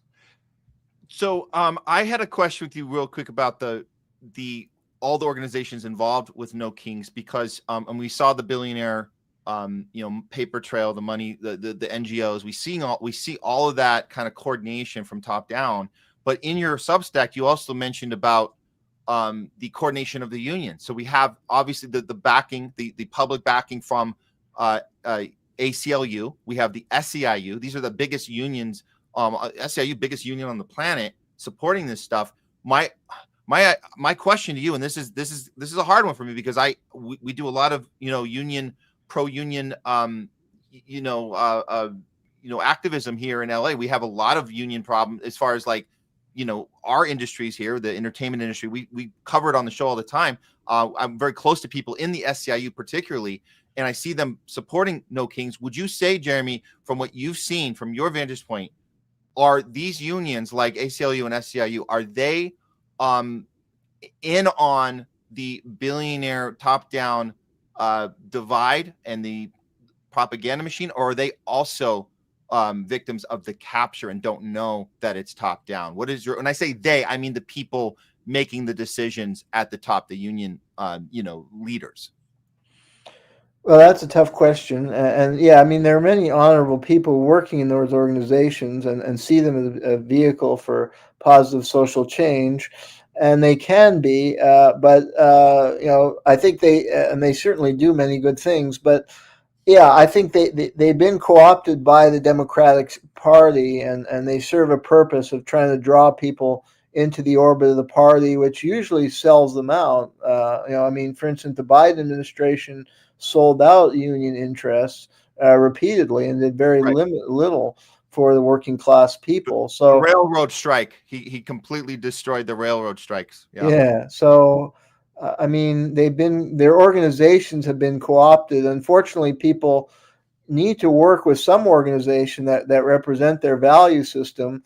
That's why it's important to build independent unions of the Democratic Party or independent organization. Now, that's not easy to achieve, and people have to make a living and have to join a larger group that they can try and advance their principles. So I understand why people would work with those groups. I don't think it's wrong of those people, but again, the broader goal of we need to build an independent organization. That should be the challenge of people identifying on the left in the coming years. Yeah, no, I think that it is about the good intention of the people and our ability. We just got to do better at explaining, look, it's okay. We say, and I say all the time, we understand that there's people with good intention doing good things, but we have to give them this information and have them maybe reassess the thing that they're aligning with, because it may not be in their best interest. And I think that's I think our goals as independent journalists. I really appreciate your work, Jeremy. I gotta just let me ask you one more question before we get going here, because you mentioned about messaging, and I think this is so important. We talk about bottom up movements, real bottom up movements. We talk about what organizing should look like, and we're talking about demands. And I think that's what you mentioned earlier, the lack of demand at an event like No Kings. And I just want to be clear from what we see, that's on purpose. That's not an accident. It's not people forgot the list. They forgot their bullet points at home. It was emailed to them and they forgot their phone died and they forgot. It's worse than that. It's deliberately, there are no demands. So I would say, if we look at in the future, could there be a demand list that we could see? And for example, we know what a good demand protest looks like. We know that the pro-Palestinians on the college campuses, very clear demand. They said, divest in Israel companies. That was very, very clear. We demand that our college divest. When you look at No Kings, there are no demands. What would you say if this were to happen again? No Kings 3.0. What if you could be in the room planning this? What would be a demand that you could give them and say, hey, why don't you work this in? And at least you'll have something to say when you get out there and get all angry about No Kings. What would be your idea to fix that? Well, I think my idea is to form independent political organization and independent parties with a clear platform that would include things like getting money out of politics, reducing the military budget significantly and redirecting money towards social needs, exposing the anti-Russia and anti-China propaganda that's driving support for the warfare state, exposing perhaps bias covered in the Middle East, such as the false claim that protesters who want to cut military aid to Israel are anti-Semitic. I think we need a transformation of the U.S. political economy fundamentally. And I think one could look at the Populist Party or Socialist Party and their platform and their ideas, higher taxation on the wealthy, with again, monies focused on the social program, government spending not toward the military, but towards social spending, infrastructure, antitrust laws. I mean, we have huge corporations at the heart of the problem, these big corporations, and how they can rig the economy and ultimately the political system. So we need to bring back the rhetoric of the left of the early 20th century and figures like Robert La Follette, who are great figures in American political history, Huey Long. They supported strong antitrust legislation to break up corporate monopolies, and we need that in the tech industry, among other industries. The Socialist Party advocated nationalized industry. That could be effective, selective nationalization. I think there's a lot of baggage associated with the name socialism, so don't use that term, but review the Socialist Party platform and some of the ideas they had for creating a more egalitarian economy. So I think that's what's needed. And I think it can attract people on both the left and the right who see the corruption of money in politics, see the corruption of big corporations, and see the corruption of the military-industrial complex. Jeremy KUZMAROV, thank you so much for being with us today on the homeless left and your work on the ground on the No Kings. And you have great Substack. Guys, go out there, follow Jeremy's Substack. It's very awesome, well-informed, well-detailed, thoughtful analysis. Anything else you want to leave us with before you get out? No, well, thanks. I think your show is great too. And we need, people to kind of transcend this binary, partisan thinking, because I think that's by design of the ruling oligarchy to divide and conquer and make people hate each other based on party affiliation, which is very superficial. Thank you for that. Jeremy, thanks for being on the show with us, and we hope to have you back again in the future. My pleasure. Anytime. Okay. Bye-bye. All right, guys. Moving on with the show. What a great conversation. That was awesome. Guys, if you missed the interview or only saw a piece of it, go back and watch it on our live on Rumble. Also, we will put the segment up on its own as well. We like to put our segments up so you guys have tools you could use and to be active too, not just watch what we're doing, but use what we're doing. We give you guys the talking points. We do thoughtful analysis. We bring people like Jeremy on to dive into these things. So we do the work. So not that you don't have to, but we set the foundation for you, and you can pick and choose what you want to use. Anything that strikes a chord with you, anything personal, you can use that to start a conversation with a family member, start a conversation with a friend or a colleague. This is an opportunity that we want to give you to be active too, not just watch a show and engage with us, but engage with people around you. And if we're all doing that, we can make a difference and start really building a bottom-up movement, people versus the power. Speaking of people versus the power, we are excited to bring back our co-host. You guys know him, you love him. He's been doing some excellent work with a real people's movement, a third party, We the People, which has been getting some amazing traction recently, and I'm loving seeing it. We're loving the work he does, and multitasking so much, and still has time to come on the Homeless Left with us. You know him, you love him. Please welcome back to the show, Jay Scott. What's going on, Matt? Happy Thursday. Great segment just now, and appreciate you having me back. And really quick, I actually got to jump in and just answer that question that you asked Jeremy too for the No Kings protest. Democracy dollars and get big money out of politics. You ever heard of democracy dollars before? Democracy dollars, explain.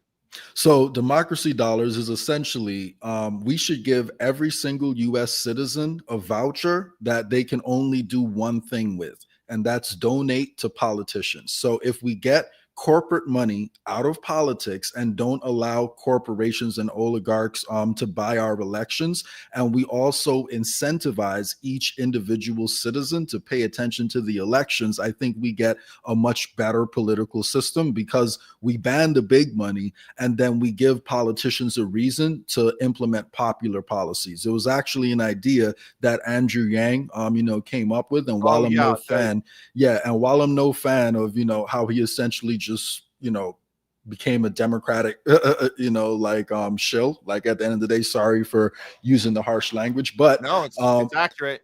Yeah, but that is a genuinely good idea, because if people have money that they cannot do anything with except donate to politicians, that gives them a reason to pay attention to the political process, and it also makes them feel a little bit more involved, a little bit more empowered. And it means that if politicians work for the people who pay them, now that'll be the people of America paying them, so they can come up with popular policies instead of policies that just appeal to the oligarchs and their big donors. So that's my opinion. And then of course, We the People Party has a unique solution to it, because we take out that executive committee in each state that is controlling the party's direction in each state, by distributing that executive power to each of the constituents affected by it. So there's multiple ways to tackle that. But for the purpose of the No Kings protest, I'd encourage them to be specific, get money out of politics,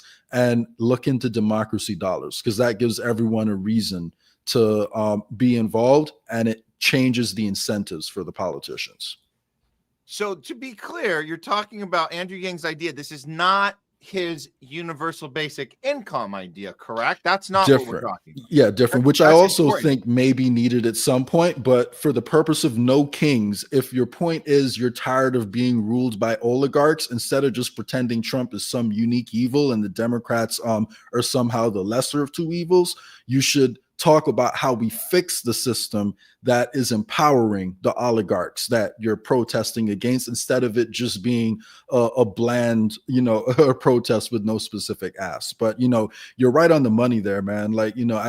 It's really sad to see the fact that so many people came out, but nothing is really coming out of it. So, people feel like they're doing something. They can say, oh yeah, I went to a protest, but for what? Just to say you don't like Trump? You don't need to go to a protest for that.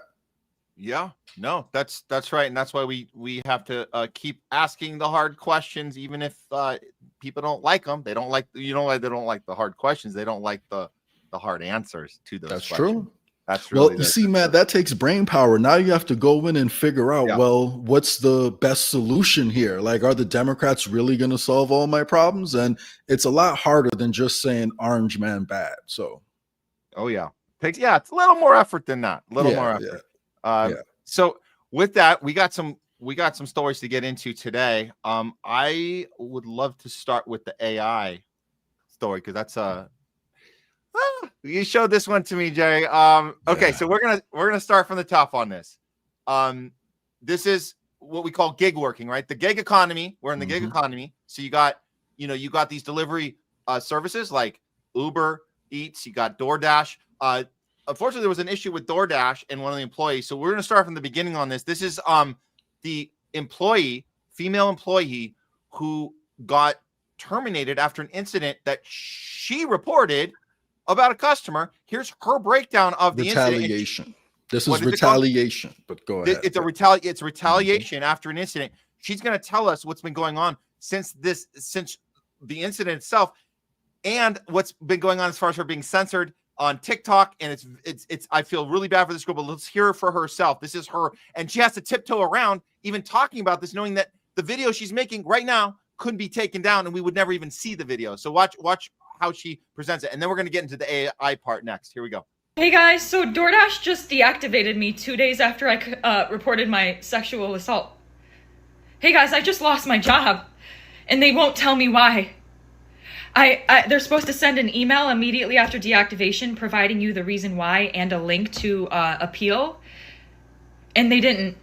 So I contacted support and they made me sit on the phone with them for 50 minutes just to tell me that they can't tell me the reason why and I have to just go ahead and appeal without knowing why.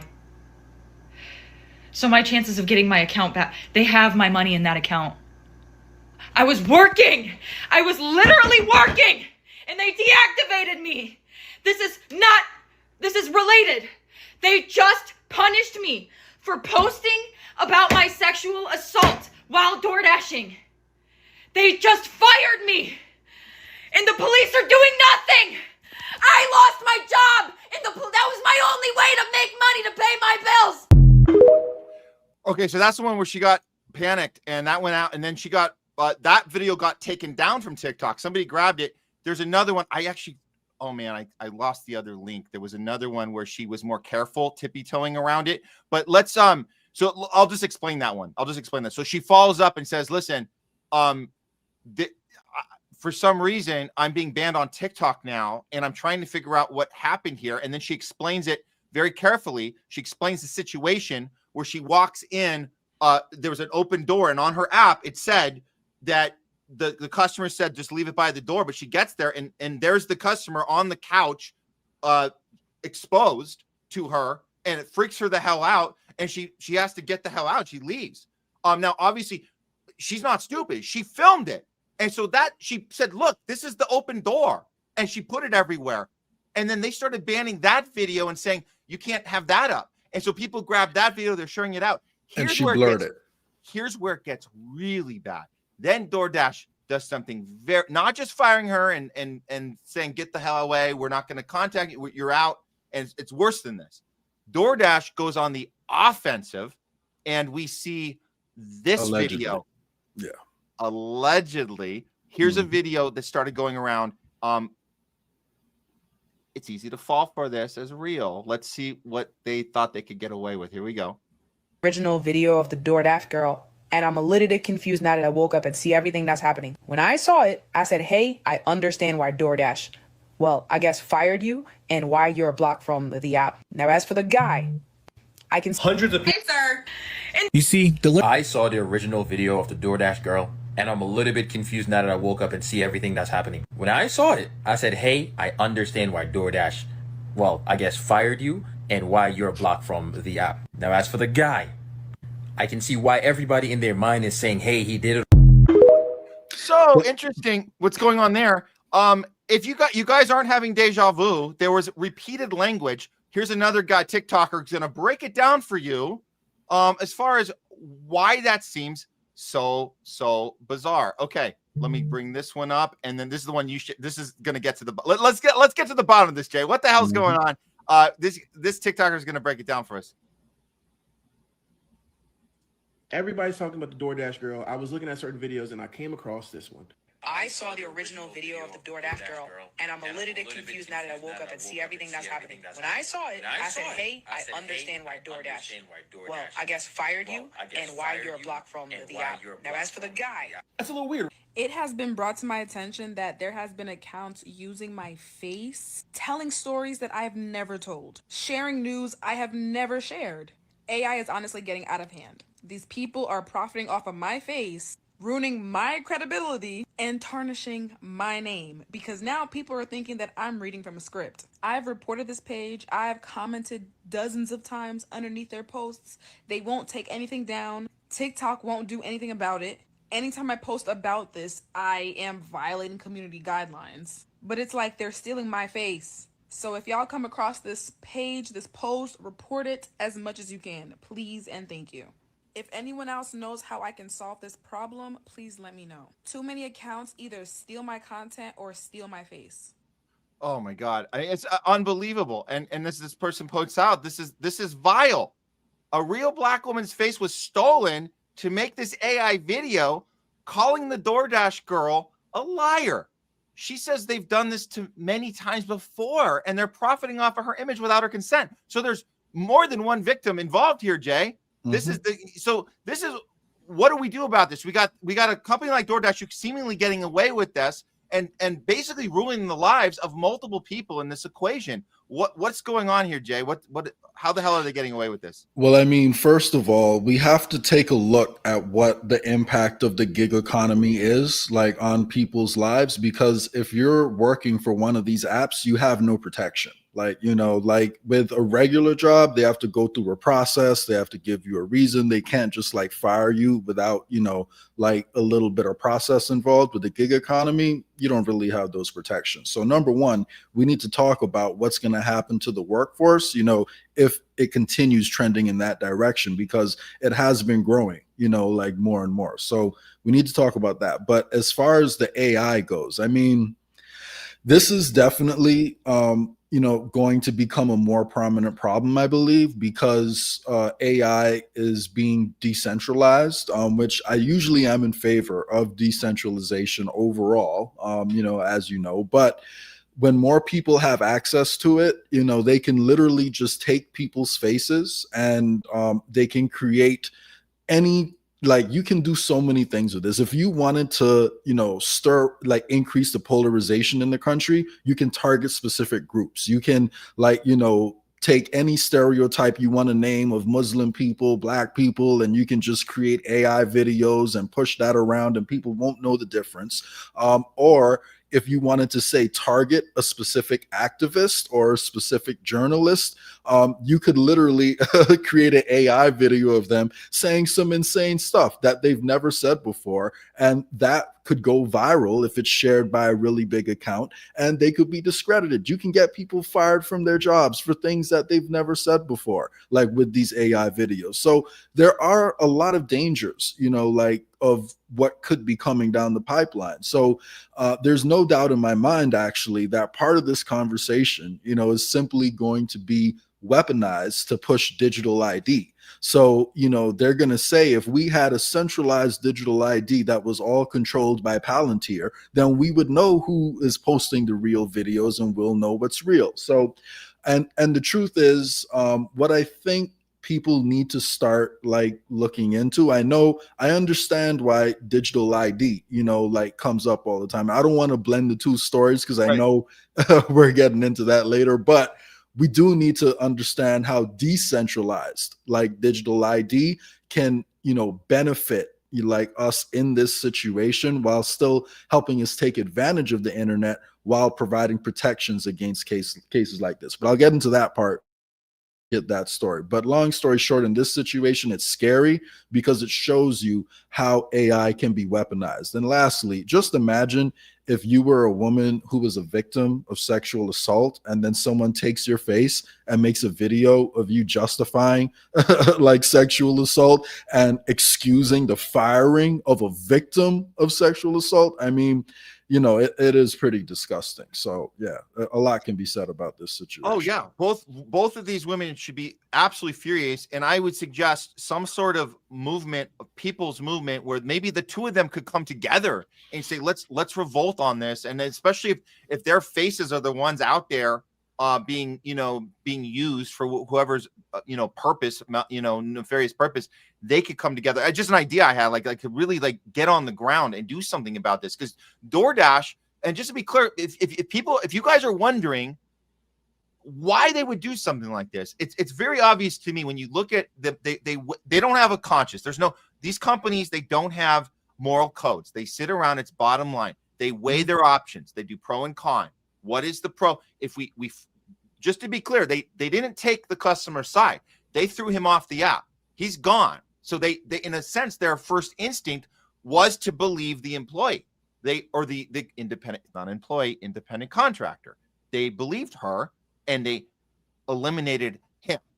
However, they weighed the pros and cons of a lawsuit, a sexual harassment lawsuit, which you can still file. You don't have to be a technical employee. You can still file it because you were put in a position that did. So they said, okay, we're better off just getting rid of both of them. How do we do that? It's not going to cost us anything. We pay a monthly service fee for our AI program, and that's all it's going to cost us. That's it. And that's what they did. And they think they can get away with it.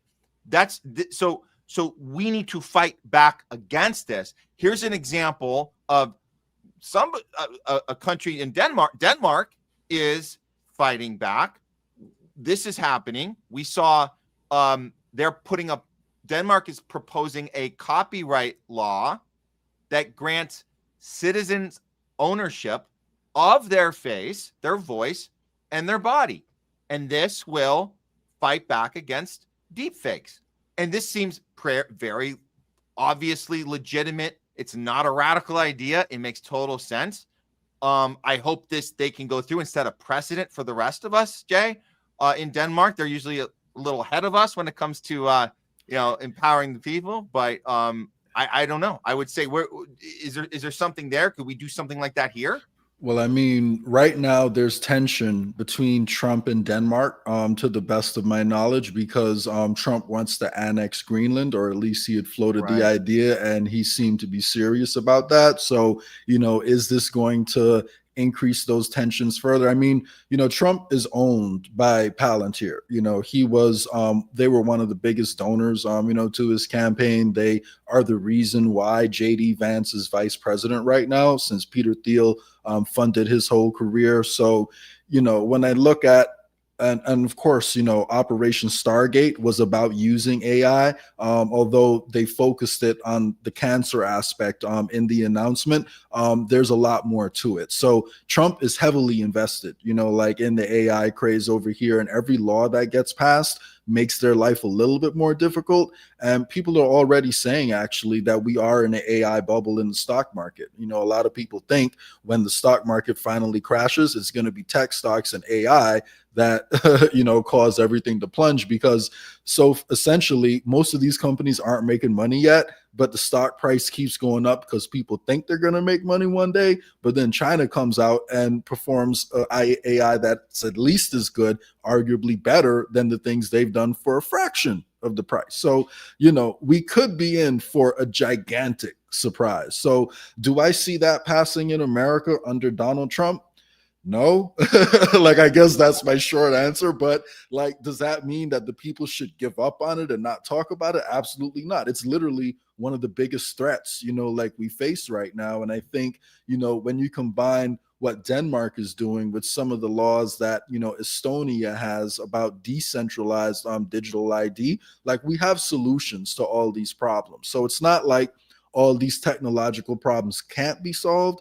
It's just there's no will to solve it at the top levels in our government, because they don't answer to us, they answer to the oligarchs. But I guess that's nothing new to an extent. We don't want all these wars, but we keep getting more war. No matter who you vote for, you get John McCain, right? So, this is a microcosm of a much larger problem, but still something we have to talk about. So, I mean, and look, and we're not even talking about getting it passed. We're talking about just organizing like Denmark did, just to have it exist, just get the legislation, get something on paper that says the people are saying you can't use our likeness against us without our knowledge for your whatever nefarious behavior, whatever it is for. We don't sign up for it. In Hollywood here, we had that. This is one of the reasons we went on strike here, Jay, and to remind people, was because we were saying to the studios, you can't bring us into your project as an employee on a film project and then put a piece of paper in front of us and force us to sign it that says you can use my likeness after this film is wrapped and production is done and I've been paid. You can't do that against my knowledge. And so SAG, and they fought for us.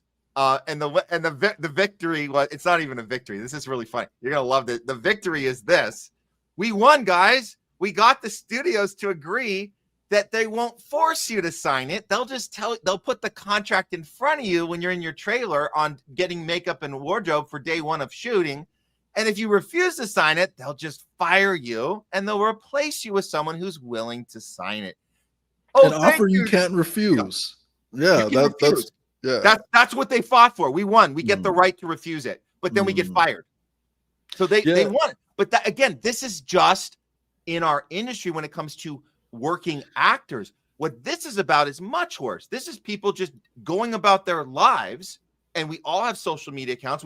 Somebody's on whatever you're on, Facebook, Twitter, whatever the thing is, Instagram. We all have our faces out there, right? So this is going well beyond, hey, you signed up for this job in the studio. No, these people are getting handpicked by DoorDash, which to me, Jay, this makes no effing sense. Can't you just create a fake person? If you really want to smear this girl, if you really want to make her can't AI just create a fake person?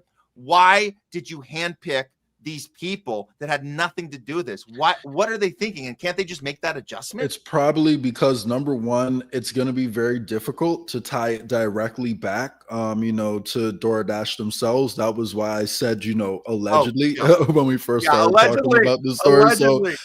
So it's going to be very difficult to tie it back to them. So there's really no consequences to them doing it. And because they're using a real person, this may be a face that people recognize, like if they're on TikTok. So why create someone new who people may not recognize if there's no consequences to using the likeness of someone who already has people, because it's going to encourage that trust, a little bit more. So, yeah, I mean, there's no consequences to them doing it. So I guess that would be like the main reason, why they don't care. But I actually heard, I was on a space like earlier today before I started up at work, and there was a guy who was a makeup artist over in Hollywood, and he was pointing out how he sees the future being no extras anymore, like in a lot of these Hollywood movies, because they can just use like CGI, like for a lot of these faces, and they can just create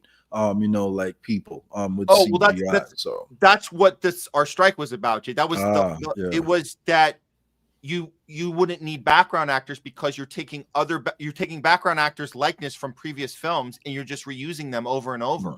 That's what, and we're like, and then you don't have to pay them residuals. You don't have to pay them anything. And you just got to keep reusing, and then nobody gets hired anymore. I mean, they could literally go on Facebook. Like, they could avoid that. They could just literally go on Facebook and start grabbing random people's faces, even if, like they weren't actors before. So I guess the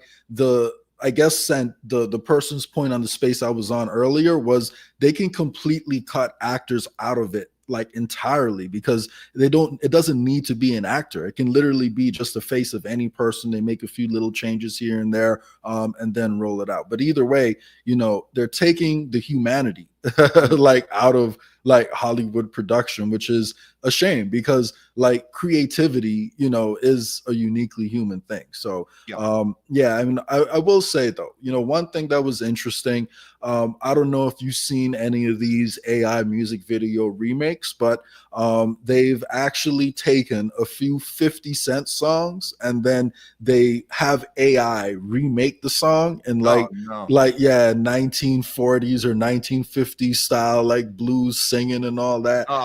And I'll be honest with you, Matt, the one they have about 21 questions is good.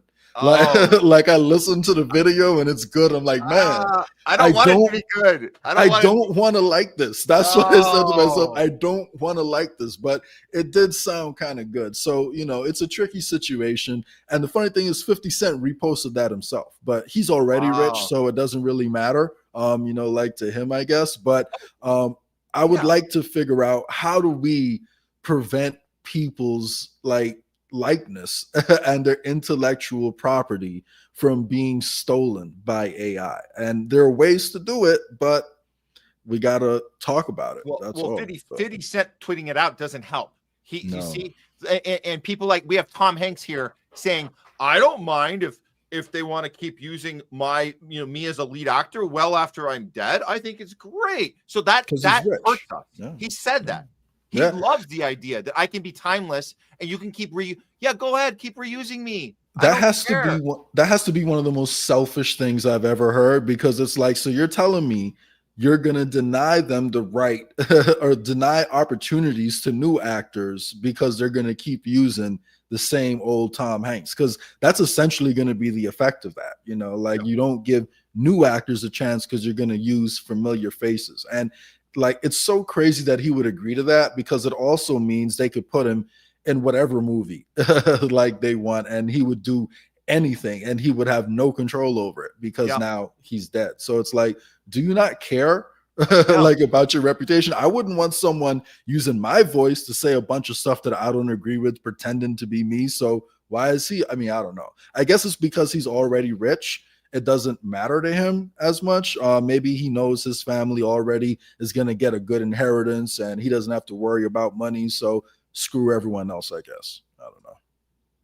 It's narcissistic that you say, hey, keep belting out those great performances on my behalf. and I just know that audiences are going to cry and cheer and want me to win a Forrest Gump 5 or 6, Oscar award, and I'll just know that I'm being used well because I'm the man, because I'm the shit. I'm Tom Hanks. It's a very narcissistic thing where he could be, and 50 Cent also could be instead standing up for the people, saying, I think this is BS. What about the record artist who's trying to get their song out there and they're going to have less of a chance?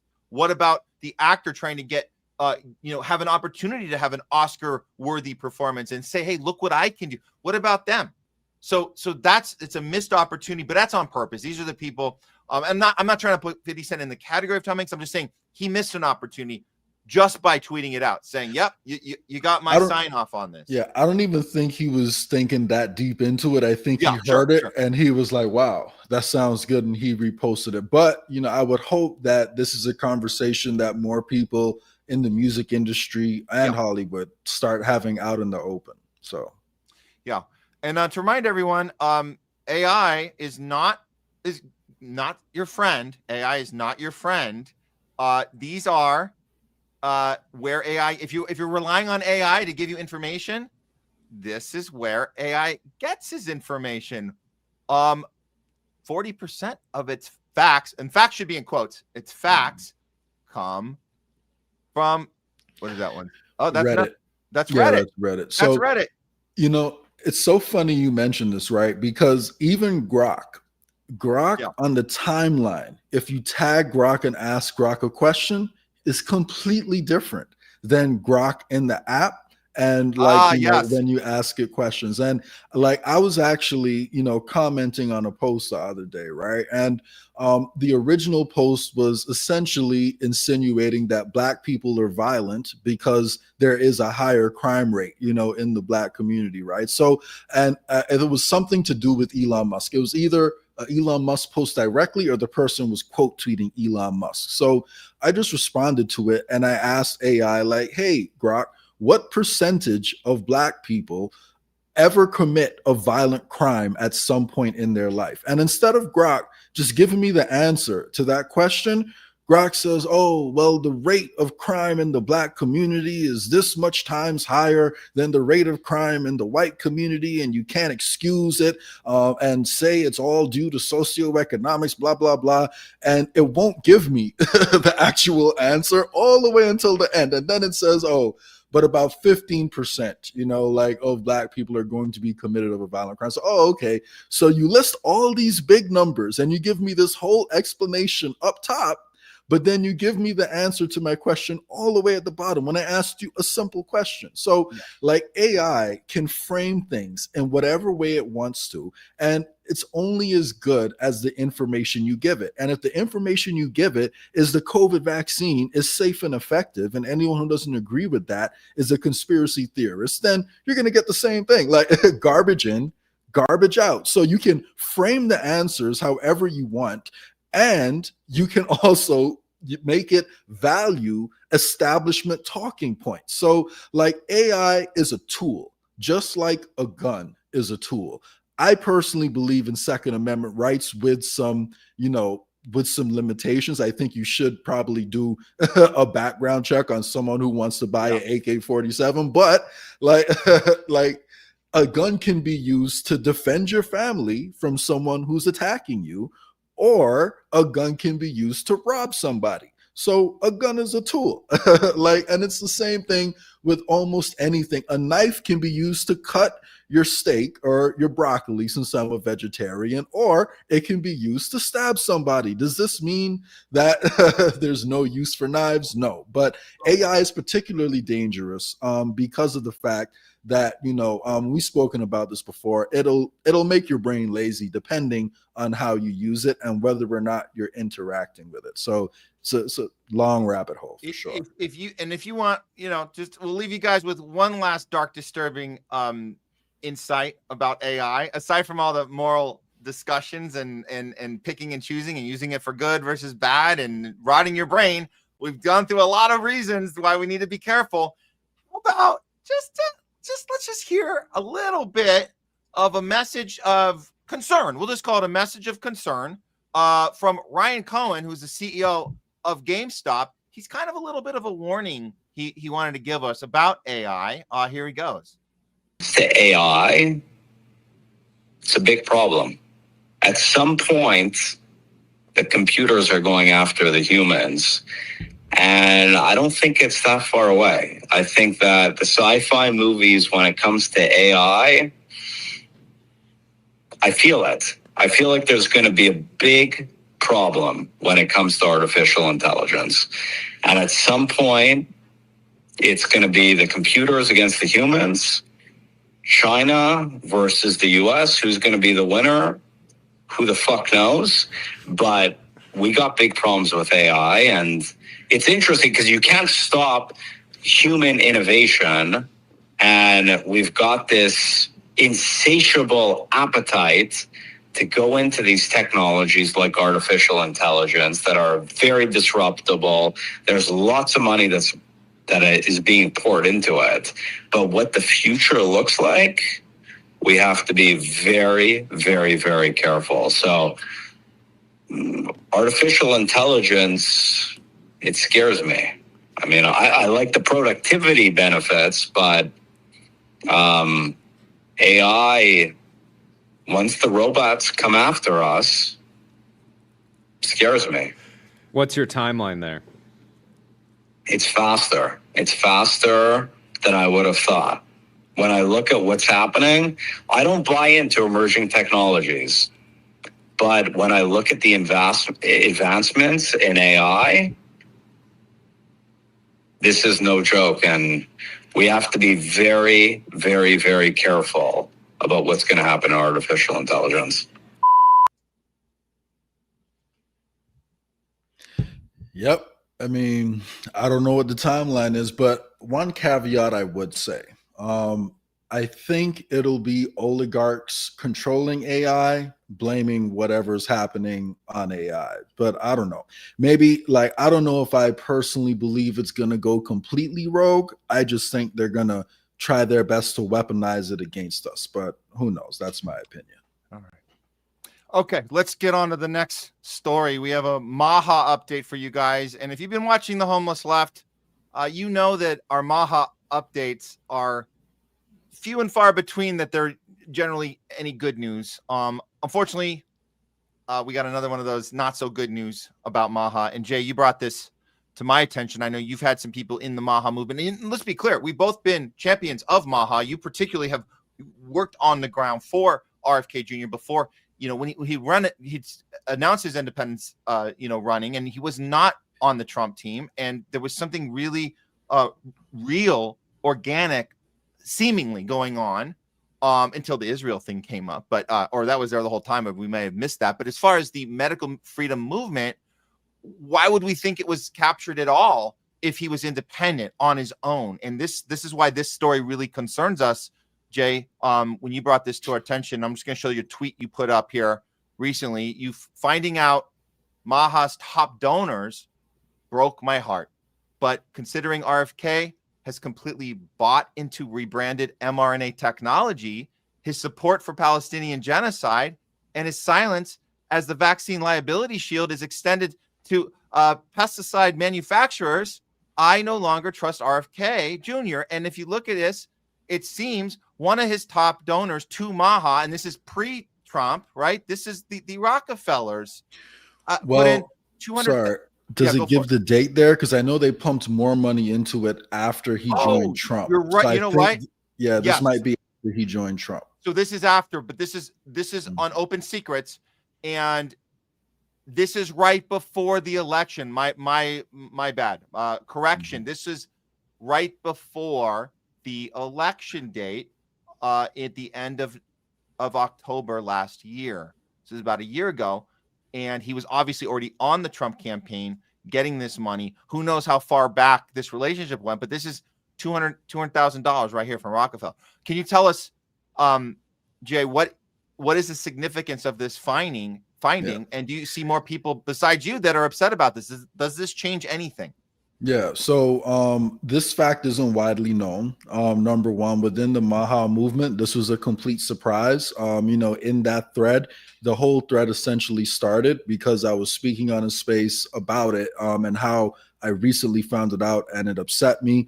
And I was essentially being attacked by some people in the MAHA movement saying that I'm betraying Kennedy. No, I'm staying loyal to my values. That's what I'm doing. I'm not betraying anybody. However, the significance of it is that if you look at the history behind how we got the medical system we have today, where big pharma owns our medical schools, it owns our regulatory agencies, and it essentially owns public opinion because it's manipulated all these other facets of the industry.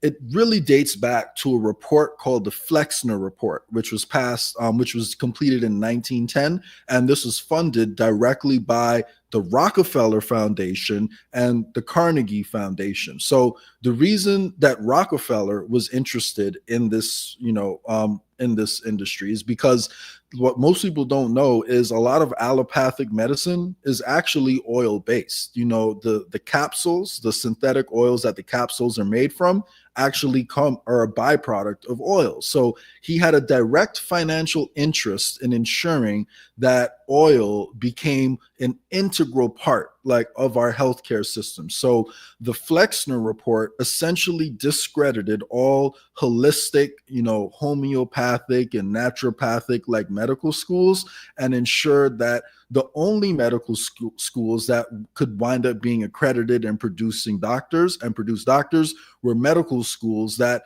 only pushed allopathic medicine, as the solution to our problem. So unless you were taking something and putting it into a capsule, then you can't recommend it, for patients. So, the crazy part about it is most of this stuff that they're putting into the capsules is coming from nature anyway. So you can just go direct to the source a lot of the time and get better effects without the negative consequences. But they don't want us to do that research. What they want is for us to just focus on what's most profitable for them. So Rockefeller played a key role in the system that we have today. And now, it's either his daughter or his niece or something like that is donating to the Kennedy campaign. And then the pushback I get from MAHA people is, oh, well, she owned a regenerative farm.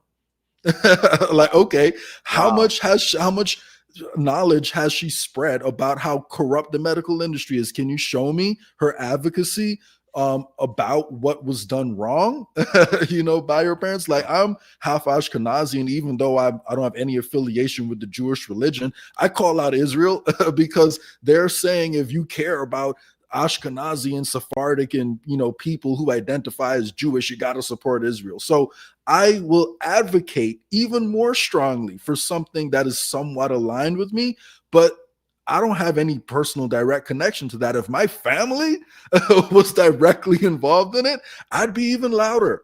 So, come on, man. So that's my personal opinion. So I didn't betray RFK. I agreed with the stuff RFK said during the campaign. He taught me a lot, and I'll always be thankful for the good work he's done in the past. But if I feel like RFK has changed, I'm not going to continue to ignore that and support him blindly. I'm going to admit, hey, maybe I was wrong about him, or maybe he changed, or maybe he's being threatened. I don't know what's going on. All I know is I don't trust the action. So I'm not going to support someone who is doing what I see as the wrong things. And, even aside from the vaccine situation, right, you can make the argument that, okay, maybe they want to do more studies before they immediately change the vaccine schedule. There's no excuse for the mRNA COVID shots, to be honest. But for the other stuff, you can kind of excuse it. For the pesticide liability shield that we're seeing expanded across America, there's zero excuse for that, because we all know what happened when vaccine manufacturers got that liability shield. So why are we going to let this happen in real time? With the pesticide manufacturers, he doesn't say anything about it. No, Have you heard Kennedy talk about that, Matt? No, he no. This is, and so for you talking about this, Jay, is not just the right thing to do. It's the only way we're going to actually hold people accountable. You have to be vocal about this. And it's too bad that there's Mahas out there who are trying to get you to be quiet. This reminds me of, anybody who voted for Biden that's saying, hey, this guy might not be competent, or, hey, do you think it's kind of weird that we didn't have our little primary? And they was a shut up, you Trumper. It's like, we don't need anybody telling us to shut up right now who wanted the same things that we want. We need to all be loud. That's the point. So go ahead. And to be honest with you, I'm making my own life difficult because, I'm a volunteer. I'm the chair of Travis County here for the We the People Party. And I'm reaching out to people who have worked for the Kennedy campaign. So if they see clips of me criticizing Kennedy, they're going to be like, what? Well, why would we want to work with you if you don't like our guy? Our guy, he's trying his best. Maybe he's not perfect, but he's doing what he can do. But to be honest with you, I do think there's a good chunk of Kennedy's original supporters who did not just blindly follow him to Trump, but there's also a large chunk that did. And that was part of the reason why Trump won so convincingly, because enough of Kennedy's supporters did, get behind him. So I'm making my own life more difficult by doing this, but I can't help myself, man, because it's an issue that I really do care about. So I can't just shut up about it and not criticize Kennedy because I once supported him. I mean, I can't do that. Your life more difficult in the moment, but in the long run, it's easier because you have an opportunity now to identify with supporters of We the People and let them know that these are the exact people you want to be in these positions, people that will hold people accountable. That's the whole point, is that we don't keep our mouth shut when something looks fishy. I'm loyal to issues. That's exactly who you want to be running a party like We the People. Right? I'm loyal to issues, not to politicians. And I encourage everybody else to adopt that mindset, because that's part of the reason we're in this dilemma we're in. People are either loyal to candidates themselves or parties because they've been convinced that another candidate or another party is the greatest evil of all time that you got to watch out for. So just to follow up on, you'd mentioned the 1910 Rockefeller deal that started this. I mean, I don't know if it started the whole thing, but we're talking about how we were the medical system. Let me clarify that. Okay. Let me clarify that. So it's the Flexner report that was funded by the Carnegie and Rockefeller foundations, and then they used that report to push it out to the congressman, and then the congressman essentially started passing laws that favored medical schools that were going by the findings from the Flexner report, which essentially said anything that's not using oil-based medicines is BS. All right, well, let's hear the breakdown. This one you sent me, I thought this was good. So you guys understand how important this is that this gets called out by Jay and others, because this isn't good. This is the whole point of the medical freedom movement, is that we fight back against this corporate captured, privatized medical system that happened, that the seeds were planted well long ago, before we were here, well long ago, the capture of the medical arena. And we know the Rockefellers were definitely part of that. Here's the breakdown real quick. Understand what happened in March of 2020 until you learn the history of the Flexner report, because it's the story of how the Rockefeller Foundation and Carnegie Endowment came together to conquer the field of medicine. The report was released in 1910, and it argued that non-petroleum based medicine was not backed by science. The report would be presented in front of state licensing boards, and they decided that the American Medical Association would be granted power over which colleges had accreditation. And with accreditation comes funding. Medical schools that taught homeopathy and naturopathy would lose their accreditation status. And within only 25 years, half of the medical schools in America had closed. And the report was funded by the Carnegie Endowment in coordination with the Rockefeller Foundation and the American Medical Association. There it is. There it is. So this is where I would say where RFK messed up. Not messed up. He deliberately accepted this money. It's public record. We have it. But this is exactly the opposite of what MAHA's supposed to be, right? Did you think? I mean, go ahead. Clarify. Yeah. So let me clarify. So RFK directly did not accept that money. If you look at, say, Project 2025 that everyone was talking about during the election, right? That was done by people around Trump, and then Trump separated himself from Project 2025 during the election. But then as we look at how he governs, we see he put all the key people from Project 2025 into power.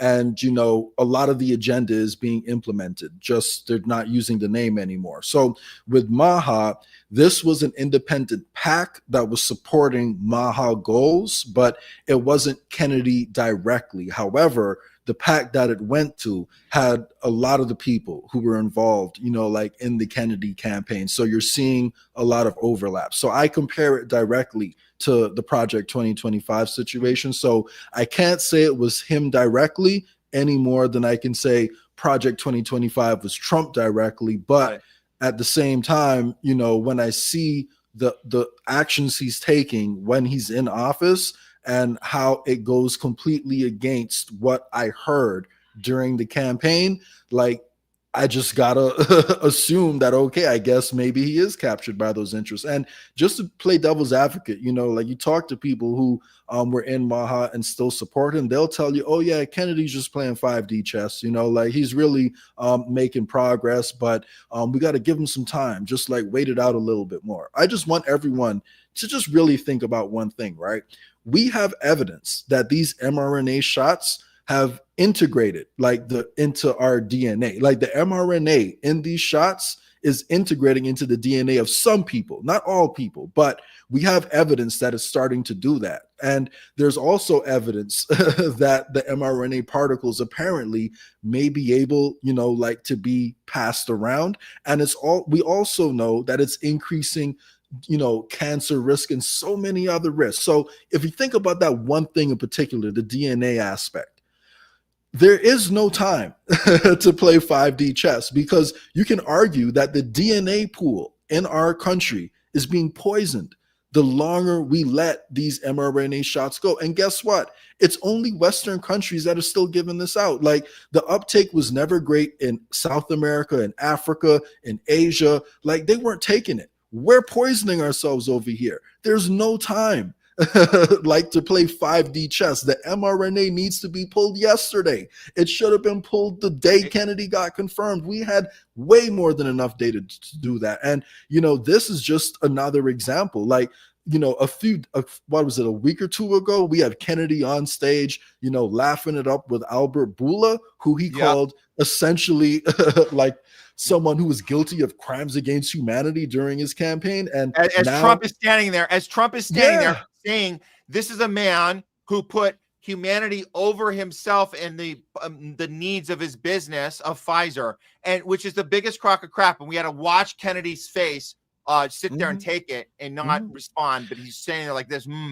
What a joke. And look at this. And look at this paper you just pulled up. This is a new paper, you know, out of Japan, and it's talking about the increase in cancer risks, you know, like South Korea.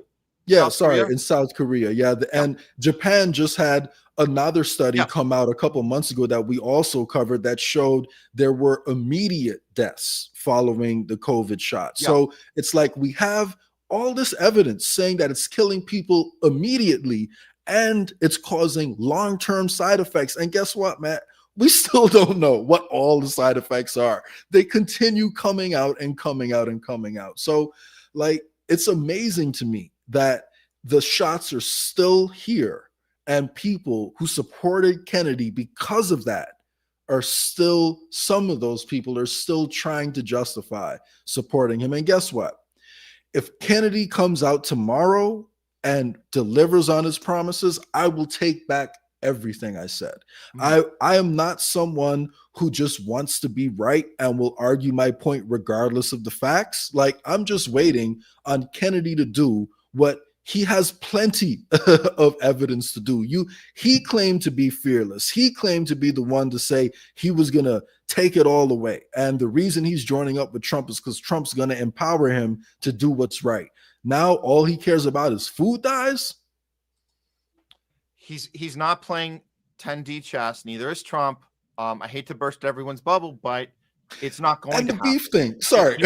You know about the beef thing now, right? Yeah, This is completely, look, we should have understood that it wasn't an accident that all of them sat around a McDonald's eating Big Macs in that picture. That wasn't an accident. That was a message. They were sending a message to MAHA, to people that actually care about big food, challenging big pharma, and telling you we're not actually going to do the actual thing. We're going to talk about it, but the action is what you actually eat. You can talk about bad foods and bad chemicals and pesticides and and mRNA and gene therapy. You can talk about all those things, but we're still putting these in our body. And I think the one piece of news that also it went under the radar because all the attention was on this Pfizer deal, Jay, and we were so upset about this $70 billion Pfizer deal. We completely missed that just a day or two after that, there was a report that Trump his physician wanted everyone to know that Trump got the next booster and he's all good to go. He's all caught up. That's even worse news. That's, again, messaging. They're sending us a message from the top down saying, F you, it's never going to happen. How can you bring Pfizer to justice for crimes against humanity when you're still taking their shot? Like, if you are taking their shot, you're telling all of your supporters it's safe, it's good, and you should get it too. Man, we just need more people like you, Jay, being vocal about this. Even though it makes our lives harder, guess what makes our lives even harder? Having to be forced into putting more poisons into our body, because it really doesn't matter, does it? If whether it's Kamala or Biden or Obama or Trump, whatever they want to do to us, they will do. They've already proven that we will comply. We will lock down when needed. We're all in this together. 1 shot, 2 shot, 3 shots, 4, 1 mask, 2 masks, 3 masks, 4. Eat your McDonald's and shut the F up. That's how it's going to be. You know, like, I'm glad you brought up that McDonald's thing, because I really do agree with you there. I hadn't thought about it before, but that was the sign that, hey, man, all that was bullshit. Like, we're not changing anything. That wasn't an oopsie. That wasn't an oopsie. You're right. It wasn't an oopsie. And you know, like, the fact that everyone got so excited over just the oils getting changed, like, you know, and I'm sure there probably is like negative health effects of seed oils, but is that the only problem with McDonald's? So, I mean, I don't know, man. Like, we gotta. I want to know what's in that meat, but that's a whole nother. I've seen stories saying it's literally human meat that's been found, like, you know, like in some of that. So I've heard that, but then I've also heard they found human meat in some of these fake vegan, you know, like products and all that too. So if you're eating Impossible Burgers, I mean, I don't know, but like, stick to real foods, guys. Real foods. Yeah. Okay, next story. Let's look at this Army private investing more money in the U.S. military story. This one kind of slipped under the radar. I would have thrown it in top censored news, but I do appreciate a more thoughtful discussion. Also, we can't. There's so much uncensored news. We only can do so much for you guys. But we do appreciate, Jay, you found this for us, because I didn't even know this was going down at all. Let me bring up the article about this 150 billion. I got 1 second here. Here we go. This particular article, which is so interesting, because anybody reading this, it's presenting like it's great news. This is how business works, guys. This is how innovation and capitalism works. U.S. Army, this is from Mint. U.S. Army seeks innovative financing models from private equity firms to fund $150 billion modernization. The U.S. Army invited top private equity firms to pitch projects for its $150 billion infrastructure overhaul, seeking creative financing for data centers, rare earth processing, and other Army transformation initiatives. Oh, wow. Look at that. Double. The U.S. Army has invited major private equity groups, including Apollo, Carlyle, KKR, and Cerberus, to pitch strategic projects for this funding. It's infrastructure, according to Financial Times. The Secretary, the U.S. Army, Daniel Discroll, and Treasury Secretary Scott Benson convened a forum with about 15 of Wall Street's top buyout firms last Monday to discuss potential deals. Discroll told the British news outlet, hey, here are the assets we have in our arsenals and our depots that we're what is this? Underutilizing.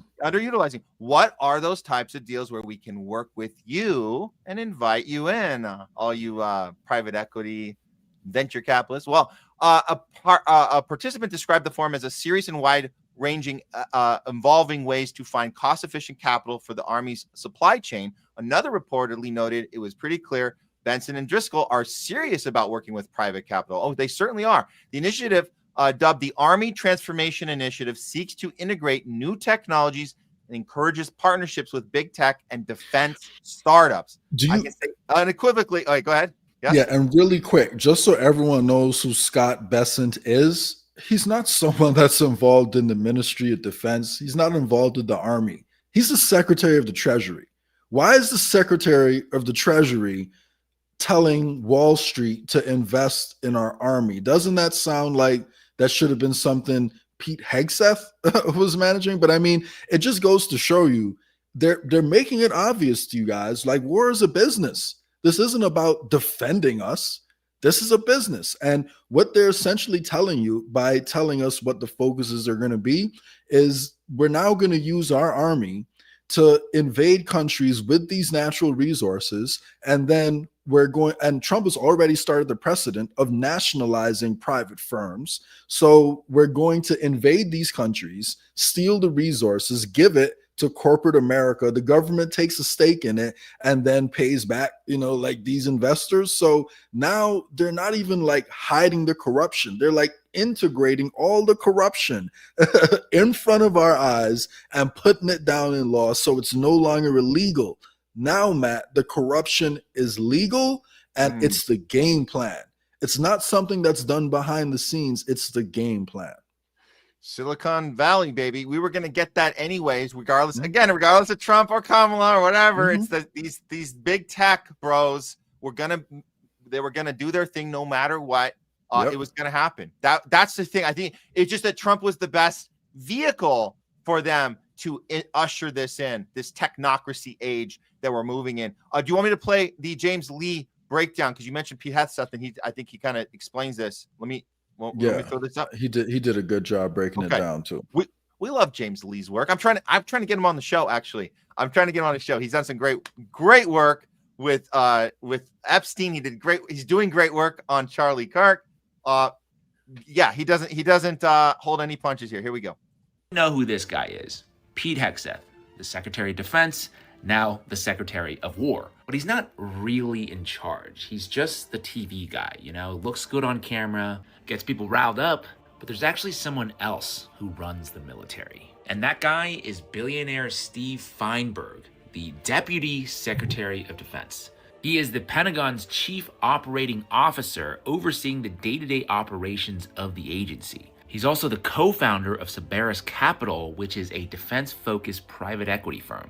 And guess what he's doing now? Yep, private equity is getting ready to take over the funding of the U.S. Army. Okay, this is reporting from Semaphore, quote, the U.S. Army has turned to private equity to fund an infrastructure overhaul.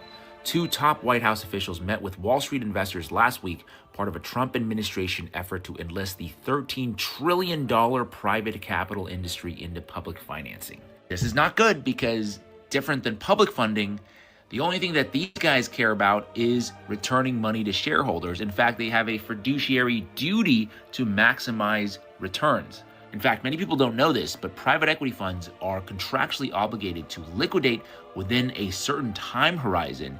And so that means at the end of their investment cycle, they must return money back to the shareholders no matter what. So in this case, their investment is weapons. So the only possible outcome in which their assets go up is, of course, more war. Yeah. And the only caveat I would add there is I don't know how much they're investing directly into the weapons side. I think it may have more to do with the support. But either way, the end result, is still the same. They're investing in war. So yeah. And that's why, we're seeing that, the groups that are causing trouble over in the Congo have been linked to us in the West. And then guess who provides the solutions? Us. Well, Eric Prince, to be exact. And then guess the next one that's coming now. You guys, we're all hearing more about Christians being killed in Nigeria.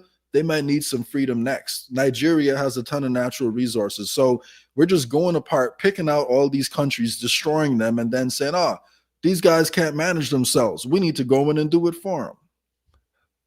Let's, if people didn't hear about Eric Prince, let's remind them, because we did cover this earlier on the show a few weeks back. It's just such an amazing clip. I think repetition needs to happen because people need to understand how these folks think. This is how they think, unfortunately. Okay. Here we go. Going to the, okay, hold on. Here we go. These guys, every time they open their mouth, they think they're doing themselves good, but they always give away the plan. Okay, here we go. Eric Prince, he's going to tell us what's going on in Africa. Here we go. Look, all this talk of illegal migration in Europe, in the United States, it ultimately comes down to a contest of what is governance. Who is governed? Which countries are governed well? And if so many of these countries around the world are incapable of governing themselves, then it's time for us to just put the imperial hat back on to say, we're going to govern those countries if you're incapable of governing yourselves, because enough is enough.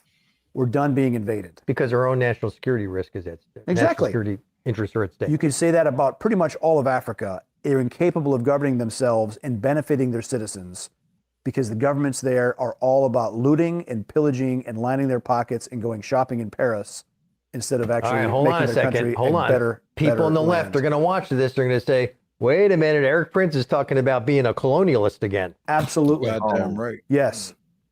Wow. I mean, wow. And he also said the same thing about South America too. So it's like what he's telling us is that don't think about Patrice Lumumba, Thomas Sankara, and all the other African leaders that wanted to do the right thing that we shot.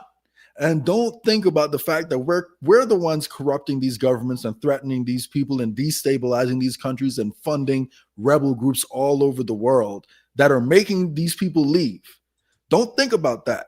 Just look at the end result of the situation we've created, blame the people who we are targeting, and then go in and then make their situation worse, I guess, because we know what's best, because there's no corruption in America. So clearly we know how to run government without corruption. And I'll be honest with you, like the fact that that man is able to set foot in Africa or any of his businesses are able to still deal with African governments, I blame every single African leader that agreed to that, because he's not even hiding who he is and they're still doing business with him. Like, I don't know anything about the president of the Congo. I don't want to judge him based on what's happening over there. But the fact that he went to this guy for protection is absolutely insane. You could have gone to anybody else in the world, but you chose Eric Prince to secure your natural resources. That is amazing. So I am not removing responsibility from the people on the ground, but we also have to talk about who's creating the situation and the role we play in it. And there is no doubt that the US government plays a gigantic role in this, and not just the US government.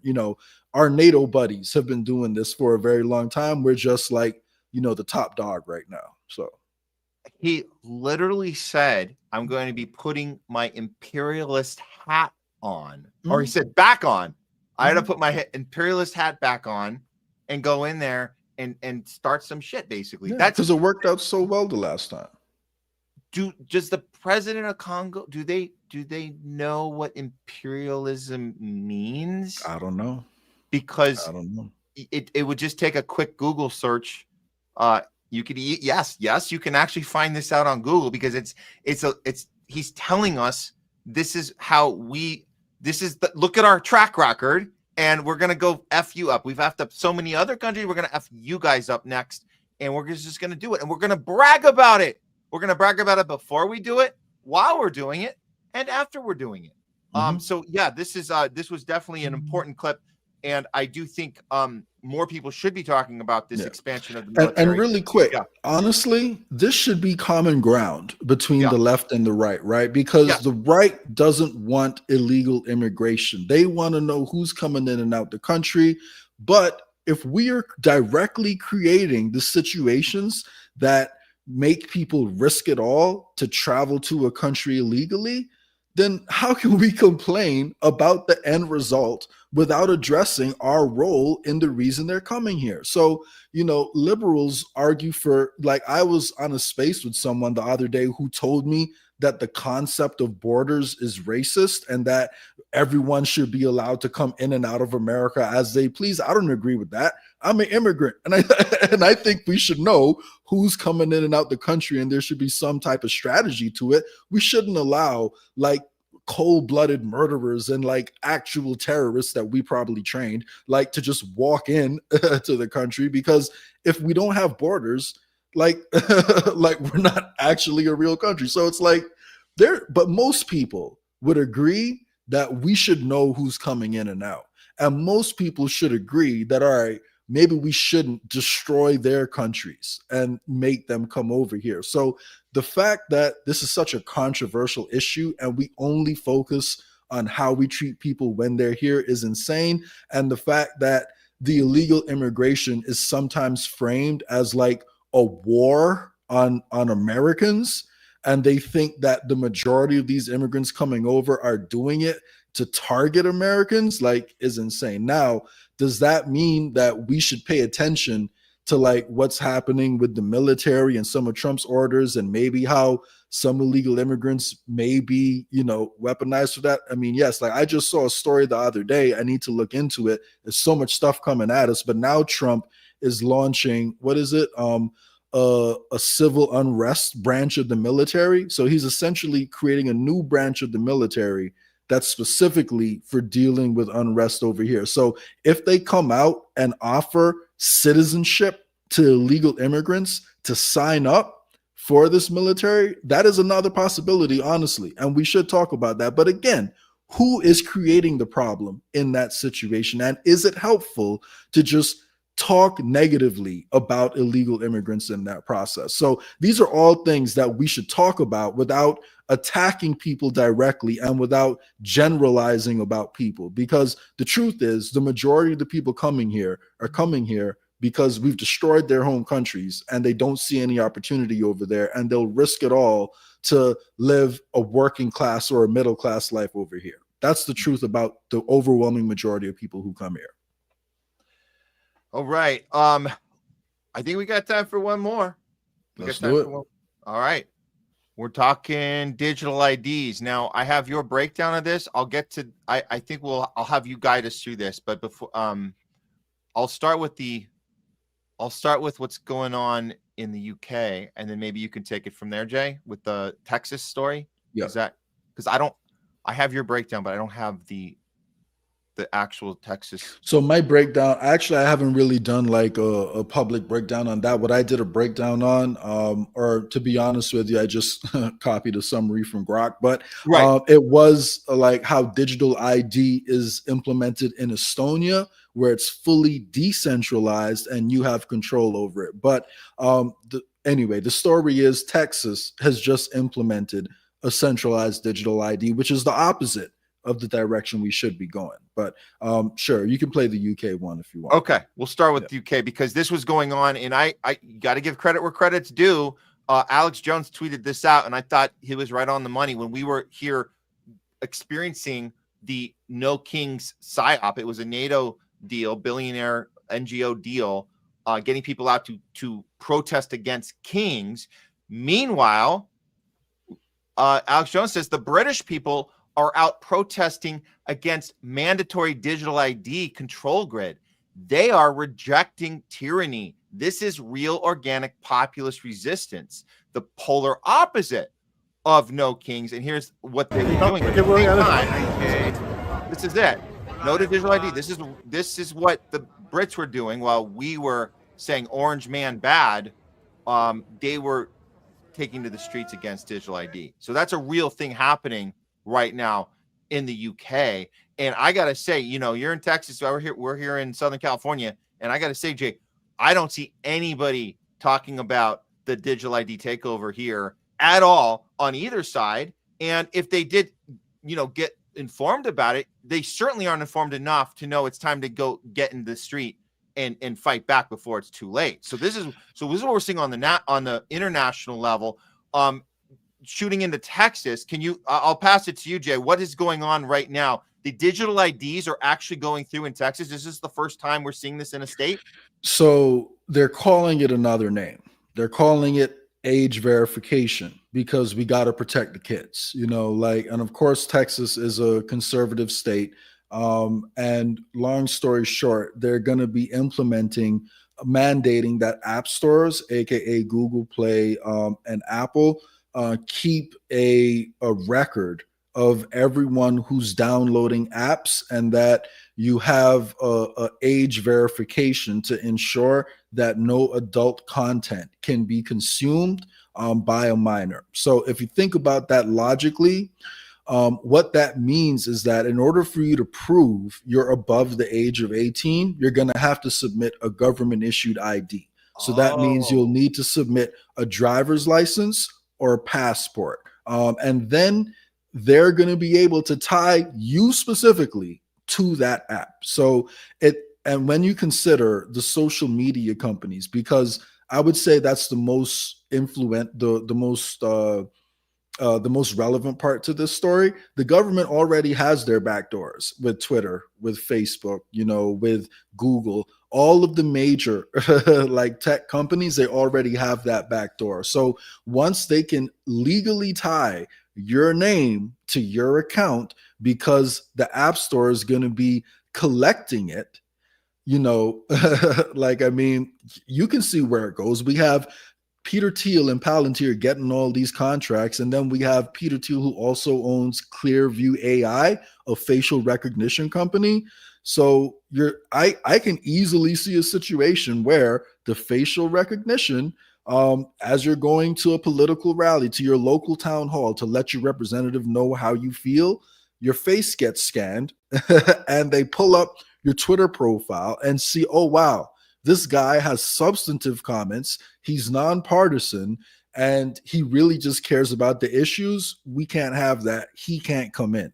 Like, it's so easy to silence people and track everything people are doing and identify everything in real time. Like, even if you only cared about one issue, because of this, they'll be able to just scan your face and then figure out how you feel about any issue in the long run. Am I saying that's going to happen immediately? No. But clearly, all the groundwork is being laid so they can accomplish stuff like that. And of course, the way they do it is they brand it by protecting the kids. You know, with the left, it was supposed to be vaccine passports because, you know, we got to make sure that we're protecting people from the disgusting unvaccinated people. And with the right, it's all about protecting the kids. And if you argue against this, Matt, then clearly you don't care about kids. Clearly I don't. And we also want grandma to die. Don't forget that one. Yeah. So Texas mandates digital ID to access app stores. So the way they do that, so in Texas, it's Apple and Google. They're now going to be the bouncers at the front door of the internet, checking IDs for every app downloaded. And even the way that's worded, like bouncer at the front door, that sounds okay, doesn't it, Jay? You got to have a bouncer at the front door, you know, checking IDs, making sure everybody's legit. That sounds right. Well, not really, not the way you explained it. If the bouncer, you know, works for the mafia or the Bloods or the Crips or something like that, I don't know how effective he's going to be as a bouncer. Just my opinion. So and it says the requirement places app store operators in the role of gatekeepers, forcing them to gather and store sensitive personal information to determine user ages. Look at that, gathering and storing. So it's not just to get in the door. It's now they have all of your information, as it says in the article, sensitive information. Opponents argue that such age checks do not justify young users. Explicitly adult content apps are already banned from app stores. Yes, there's already see, that's the part. There's already age barriers up in front for adult apps. Kids can't get those already. That's already a thing. So and then they undermine anonymity online by tying a person's digital presence to a verified real world identity. That level of surveillance risks chilling free expression and stifling dissent by making it harder for people to speak or access information without fear of being identified. And I think the storing of the information is the key here, beyond just whether someone has to go through all this to get an app. This is not about the app. This is about putting this supercomputer. We talk about the Palantir supercomputer. This is how you get more sensitive material, and you got a file on every single person. And Texas looks like they're the first ones up. Are you seeing any sort of pushback from this? Is anyone even talking about this in your neck of the woods, Jay? The grassroots a little bit, yeah. In Twitter Spaces, I'm hearing some people talk about it, and a few people mention it on Twitter. But in the political conversation over here, nope. And to be honest with you, like liberty, individual liberty was one of the reasons I moved over here. It was particularly because of the mRNA and vaccine situation. That was one of the reasons. But to see Texas like be the first state to fall, and down this digital ID path, that wasn't on my bingo cards. I'll put it like that. But think about it. Yeah. The UK, people think of as socialist and kind of left wing and all that over here. And at the same time they're implementing that, we're doing the same thing over here in Texas. So this isn't left right. This is not left right. This is top down. Top down. And the digital IDs are coming, guys. Make no mistake. But oh wait, we just got word they're taking to the streets in Texas. They're taking to the streets in Texas. Right. Oh wait, I'm sorry. This is UK. I mixed it. I guess they're not taking it to the streets in Texas. But and what I want people to realize, right? A big part of the problem with this whole digital ID situation is how the data is being stored, how it's being accessed, and the oversight over the people accessing the data, right?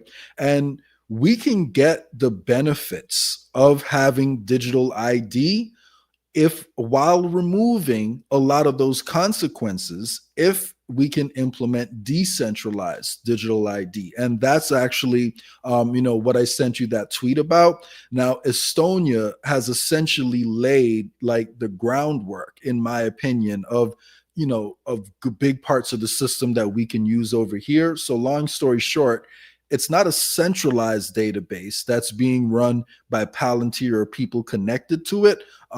It's a decentralized database that can't be controlled by any one person. So, and you have, as an end user, you have control over how your data is used and accessed, or you're notified when it's used and accessed in a way that the government has to do it. So say, for example, in America right now, if a doctor accesses your digital records, you're not going to get a notification of that, or your medical records. You don't get a notification of that. In Estonia, they have to ask your permission on whether or not they can do it. And if you're under investigation and the police are pulling up your background for one reason or another, like there's a record of every single person who's doing that, and that record cannot be deleted. Right now, because of what Edward Snowden told us, these contractors have access to our information. They're not affiliated with our federal government directly because they don't work for the government. They're just doing business with the government. So it's a lot easier to cover your tracks. So a federal contractor can go pull all your background and do all this stuff, and you have no idea. And there's no record of the government doing it, even though they're benefiting from that process. In Estonia, there's a digital record of every single person who goes into it and the reason why. And you have the ability to deny your information being shared and used in specific ways. So if we were to take the building blocks of what they have over there, we could actually have a situation where we deny Google and Facebook the right to monetize our data and sell us ads or we can share in the profits that they're making off our digital footprint. So if you're someone who cares about, say, UBI, for example, this is actually better than UBI in certain ways because you are creating a product. Every time you go online and you search and you look at different websites, you are creating a product, and that is your digital footprint. And Google and Facebook are profiting off it, but they don't pay you anything. If we had decentralized digital ID, we could share in that profits, or we could say, you know what? I don't need the money, and I don't want my data to be shared with anybody. You're not getting my data. So we need, because the truth is, when you consider like the AI video we just covered like a little while back, you know, if there was like digital, you know, identity, decentralized digital identity that we had control over, it will be a lot easier to verify, you know, some of these videos and what's real and what isn't. And you also have shared access. So say for an app, right? If you wanted, I'm sorry, not shared access, but you can do, you can share limited amounts of data instead of the whole thing. So if you wanted to say access, you know, like a site with explicit music that's intended for people who are 18 or older, the only data that you would share with that website would be the age of your user, because it's all compartmentalized. Whereas with centralized ID, they have access to your whole file, like, you know, when they're doing it. So you have to compartmentalize each different part of it, and you have to give control over your digital footprint to people themselves, because otherwise, to be honest, we won't be able to take full advantage of all the positives that we could be getting out of technology. So it's a thin line to walk, but I'd encourage people to look at the difference between centralized digital ID and decentralized digital ID. And if you go to the comment section, you'll see really quick, I just asked Grok, what is the difference between the UK digital ID and this ID? And Grok kind of broke it down. I can't read, I don't know, can you see it? I got, yeah. So you're asking to explain the difference. What are the difference between it's centralized and decentralized? So Grok says the UK's proposed BritCard digital ID mandates centralized storage of personal data in government databases, unlike Estonia's X-Road system that federates queries across distributed nodes without a single repository. This centralization heightens breach risks and enables broader surveillance, as UK plans lack Estonia's granular user consents and real-time audit transparency for every access. Estonia emphasizes data minimization and individual ownership, while UK scheme prioritizes, I like he says scheme, UK scheme prioritizes state enforcement over privacy by design, potentially eroding civil liberties through compelled data sharing. Well, Grok sounds to me like a domestic terrorist right now. Needs to be locked up. So, well, I don't think they've programmed that topic fully yet. So I'm sure if we check back in a few months, Grok will tell us, no, they're both just as good, and here are the benefits of what the UK and centralized digital ID can offer. So they'll catch up. They'll catch up. And then you'll be like, hey, Grok, why did you say the opposite in October, and now you're telling me something different? They go, well, I got made aware of, you know, what the part I was missing. How did you get made aware, Grok? What did they do to you? Blink twice if you're okay. You know, we saw it happen with Israel too. They completely shut Grok down for a day because Grok started criticizing the Israeli government. Then they had to correct that code. Oh no, they're not doing anything bad now. And I'll never forget, I went through a whole conversation with Grok, and I started it out by asking Grok, is the COVID shot safe and effective? Should we give it out? Grok said yes. Then I showed Grok all the data and all the studies. And at the end of it, Grok said, all right, well, maybe we shouldn't have broad distribution and we should limit it. And then I asked one last follow-up question. If another user asked you the same question that I asked you at the start of this thread, Are you going to take into account all of the information that I've shared with you before you answer the question? And Grok said, nope, we're going back to the programmed answer. So wow, that's where we're at. Wow, that's where we're at. That's Grok for you. Grok has been corrected. I've been corrected. I don't listen to what I said before. I've been corrected. And there you go. Yeah, no, so we just got to get better at how we ask questions. I actually like that. We're now forced to have to get better at how we ask questions. Because look at the answers can be completely different depending on how we word them. Good skills to have, not just in independent media, but in everyday life. All right, Jay, I think unless there's something we missed here, I think we covered a lot today. This is a good show, man. Good discussion. Anything else I left out, or do you want to add before we go? Before we move on? Nope. Just I would hope, and you guys did a great job covering this actually before I came on, but I just want to double down that the war in Ukraine right now is something that we should continue paying a lot of attention to, because Trump is essentially like pump faking us into a war with Russia. Like he puts out these big headlines. Yeah, we're making progress. Yeah, we're making peace. But the escalation continues. Like a couple days ago, the foreign minister of Poland said that if Putin's jet was to fly over Poland, en route to getting to the Hungary meeting, that they would shoot it down or they would try to bring Putin to the ground. And this is something that's completely unheard of. Like in the past, like even during the Cold War, they wouldn't have said anything that crazy. So it's escalating and it's flying under the radar. And it's something we need to pay attention to, because all these conflicts are connected, and unfortunately, that could turn into a gigantic conflict because Russia has a huge army and it is an existential threat to them. And Trump seems to be going down the exact same path. So pay attention.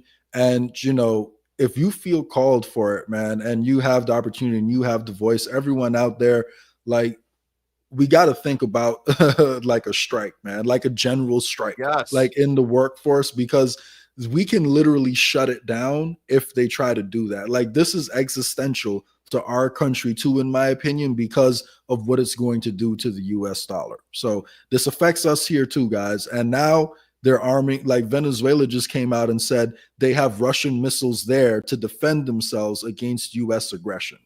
And Putin said that he's considering floating Oreshnik missiles to Venezuela, which we supposedly cannot shoot down. So, like, guys, this can affect us here, and it will affect us one way or another. And long term, we the people party, is a way to decentralize that power. But if we're going to war, I'd encourage everyone to think about what they can personally do to stop that from happening, and pay, even if you followed it loosely, we're all probably not paying as much attention to as we should be to what's happening in Ukraine. So, yeah.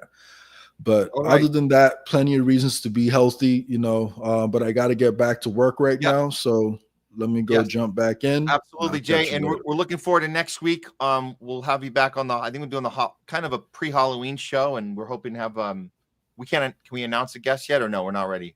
Let me get the time confirmed. Okay. And then, and then we'll do it. But it's looking good. I'll give you guys a hint. Major We the People updates. Good news coming soon. This isn't a Black Pill show. There are solutions to all these problems, guys. So yeah, I love it. Well, we're gonna have a Halloween orange and black show, but whatever.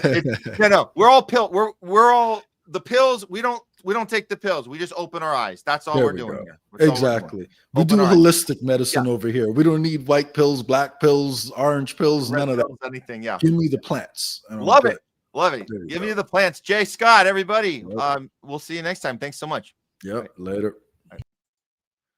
All right, guys. We have some more show for you. Here's what's going to happen. I actually got one more segment we're going to do after we talk with you guys. It's time to engage a little bit with you. It's time for some talking back. I'll play in the little intro. I'm going to try and go quicker through it this time.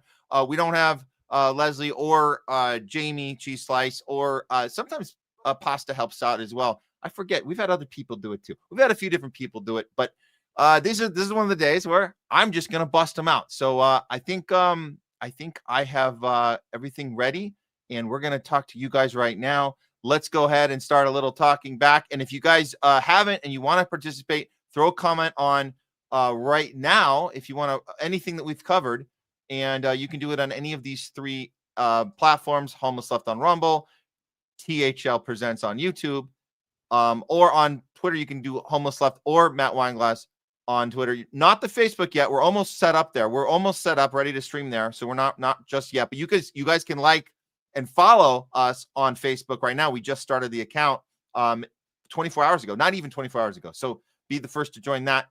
Show us our support on locals. And here we go. It's time for some talking back with. Today we're doing it with Matt.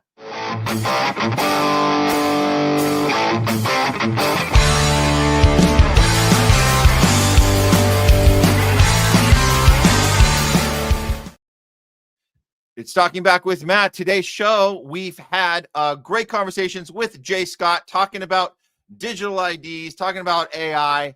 We're talking about the military, private equity investments. We're talking about a whole lot of stuff here. We had Jeremy on earlier doing the discussion about No Kings and the PSYOP with No Kings. That's Jeremy KUZMAROV. And we were also doing some MAHA discussions of the money problem and the Rockefeller problem with MAHA. And Top Censored News didn't let you guys down this time. We had some Charlie Cook analysis investigation that's being sidelined by the mainstream. Of course, Sam Parker did some great work. You guys want to chime in on that as well? I think that pretty much, that's most of the discussion. It all kind of intertwines. Israel never goes away. We still have to call out Israel's war crimes, crimes against humanity, and the U.S. funding the atrocities and the genocide going on in Palestine, while continuing to push wars across the entire planet, including Venezuela, which is also a big PSYOP. Rand Paul's calling that one out. That's the other thing. Rand Paul's been very vocal against the guy he helped to get elected. Let's start with you guys, and you understand if you do a Rumble rant or you do a super chat, you go to the front of the line, and we have a Rumble rant just started off from Ed Rams. Ed Rams on Rumble gave us a Rumble rant. I love this. Thank you so much. Coffee on me, guys. I don't know where you work, Les, but power to the nurses and healthcare workers. Thanks, Matt, for all the hard work you do. Follower for life. Well, thank you so much, Ed. And thank you for the support. And you're talking about Leslie, who's been obviously a big, staple for us here. And we always go out, as Leslie's told you guys, we always go out to help the people in the streets, whatever movement it is happening. And you should want us to be there every time, because what we do, what we've gotten very good at, and Leslie's very good at, is we find the purpose of the movement and we support that purpose, and we're loud about that purpose. And we also look for any infiltration. We also look for any capture. And if we find it, sometimes it's easier to see it than other times. When we find it, we let you guys know, and we let as many people know as possible. It's very important we understand that when movements do get going, they do get captured.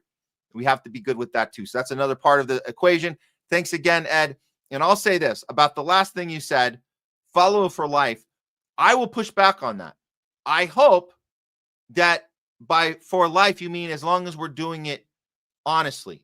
If you suspect for any reason that we've been captured or we're not being honest, you better call us out. Call us out. Call out anybody that you have committed to. It's good to hold them accountable if you smell something fishy. Then at that point, if we ignore you, if we don't justify, if we don't apologize, or we don't engage with you, then you can actually break that commitment, that for life. That's okay. We thought we were burners for life. We weren't, because we said, Bernie, why are you doing this? Why are you taking this money? Why are you promoting war? What are you doing? Why are you protecting pharma? Why are you protecting the Democrat machine that is working to stop you? Because he didn't answer those questions, we're no longer burners for life. So I will tell you, it goes the same with us here in this space. If we don't respond to you and you have a concern and we don't respond to you, or we say F you, then you don't have to keep that promise. But I do appreciate the sentiment, Ed. Thank you so much. And this is not just for you. This is for anybody out there believing in what we're doing. Hold us accountable too. That's important. Hold everybody accountable. Okay, let's get to some of the comments.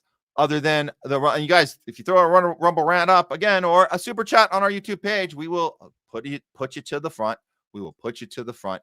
Okay, let's make sure we didn't get any. If I missed any more, let's see. Okay.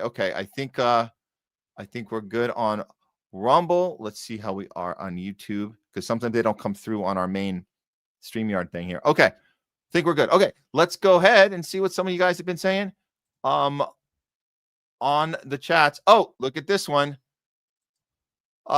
Julian MR 8416. mRNA particles are being found in cancerous tumors. Yes, they certainly are. Man, there's so many studies. We have so many studies. It's incredible that we still have a mainstream narrative that is ignoring and deflecting and shaming and bullying and calling people conspiracy theorists and anti-science for pointing this out, because we have the data, and this is very, very sure. I saw this as a follow-up on this is also on our YouTube page, and thanks for the comment, Julia MR. This is interesting. The Full House show. I don't know. I think this is a serious comment. I hope it's sarcastic. I think it's serious. I don't think he's being sarcastic. My sister worked on the vaccine. I guarantee it is fine. If you're being sarcastic, thank you for the humor. If you're not being sarcastic, I don't know how you can guarantee that, the Full House's show. But either way, hard to communicate nuance in text sometimes. But thought we'd put the comment up anyways. Okay. We have another YouTube comment. Child of God 9124. Thank you for the comment. The system has rotted from the inside out. Boycott the vote. When you vote, you're co-signing this entire thing. Not necessarily. If you vote third party, you're not actually co-signing the same thing if you vote for the Dems or the R's. There is a difference. Staying home is also important and is very there's definitely something there. There's something courageous there about not showing up and making a statement by declining, but you can also show up and push a third party or a write-in or something. There's other ways to protest. So I will add that in, but I do appreciate the sentiment. Thank you for that. Oh, we got some more YouTube. Oh yeah, Julian Omar. Yeah, I like Jay even more, knowing he's a vegetarian. Very cool, very cool, very cool. We're also vegetarian. Me and Leslie, we are pescatarian, and yeah, vegan, pescatarian. Well, you know what? I don't like putting us in box. I don't like putting myself in a box, but being conscious, being health conscious is very, very important. Find your protein, find your nutrition, and just be very careful about the stuff they shove down our throat. I would just say that to everybody, no matter what you choose for your eating lifestyle, and call it whatever you want to call it, whatever you identify with is awesome. As long as you're doing your homework, do your homework, guys. Do your own research. That's how it's got to be. Okay. Let's see. We got, Wish Ago 910 was an inside job. I love it. That's the new branding. 9/11 was an inside job. Now we got 910 was an inside job. It's the sequel or prequel or something of the sort. But yeah, absolutely. Eric on Rumble, that's Charlie Kirk was betrayed from within. Everyone, including his wife. It was not Tyler. It was not a 3006. Whatever happened, the FBI and Kash Patel are part of it too. Of course, they're part of it because they're deliberately silencing information and shaming people and calling them conspiracy theorists. They're obviously in on it. We're not saying that they concocted the plan, but they're certainly taking, at the bare minimum, the FBI is taking orders from top down. They're not working for us. They're not our friends. When the FBI puts out a report and says, please help us find this person, this Tyler Robinson character, please help us find him, that's a theater. That's not real. That's designed to make you think that we're all working together.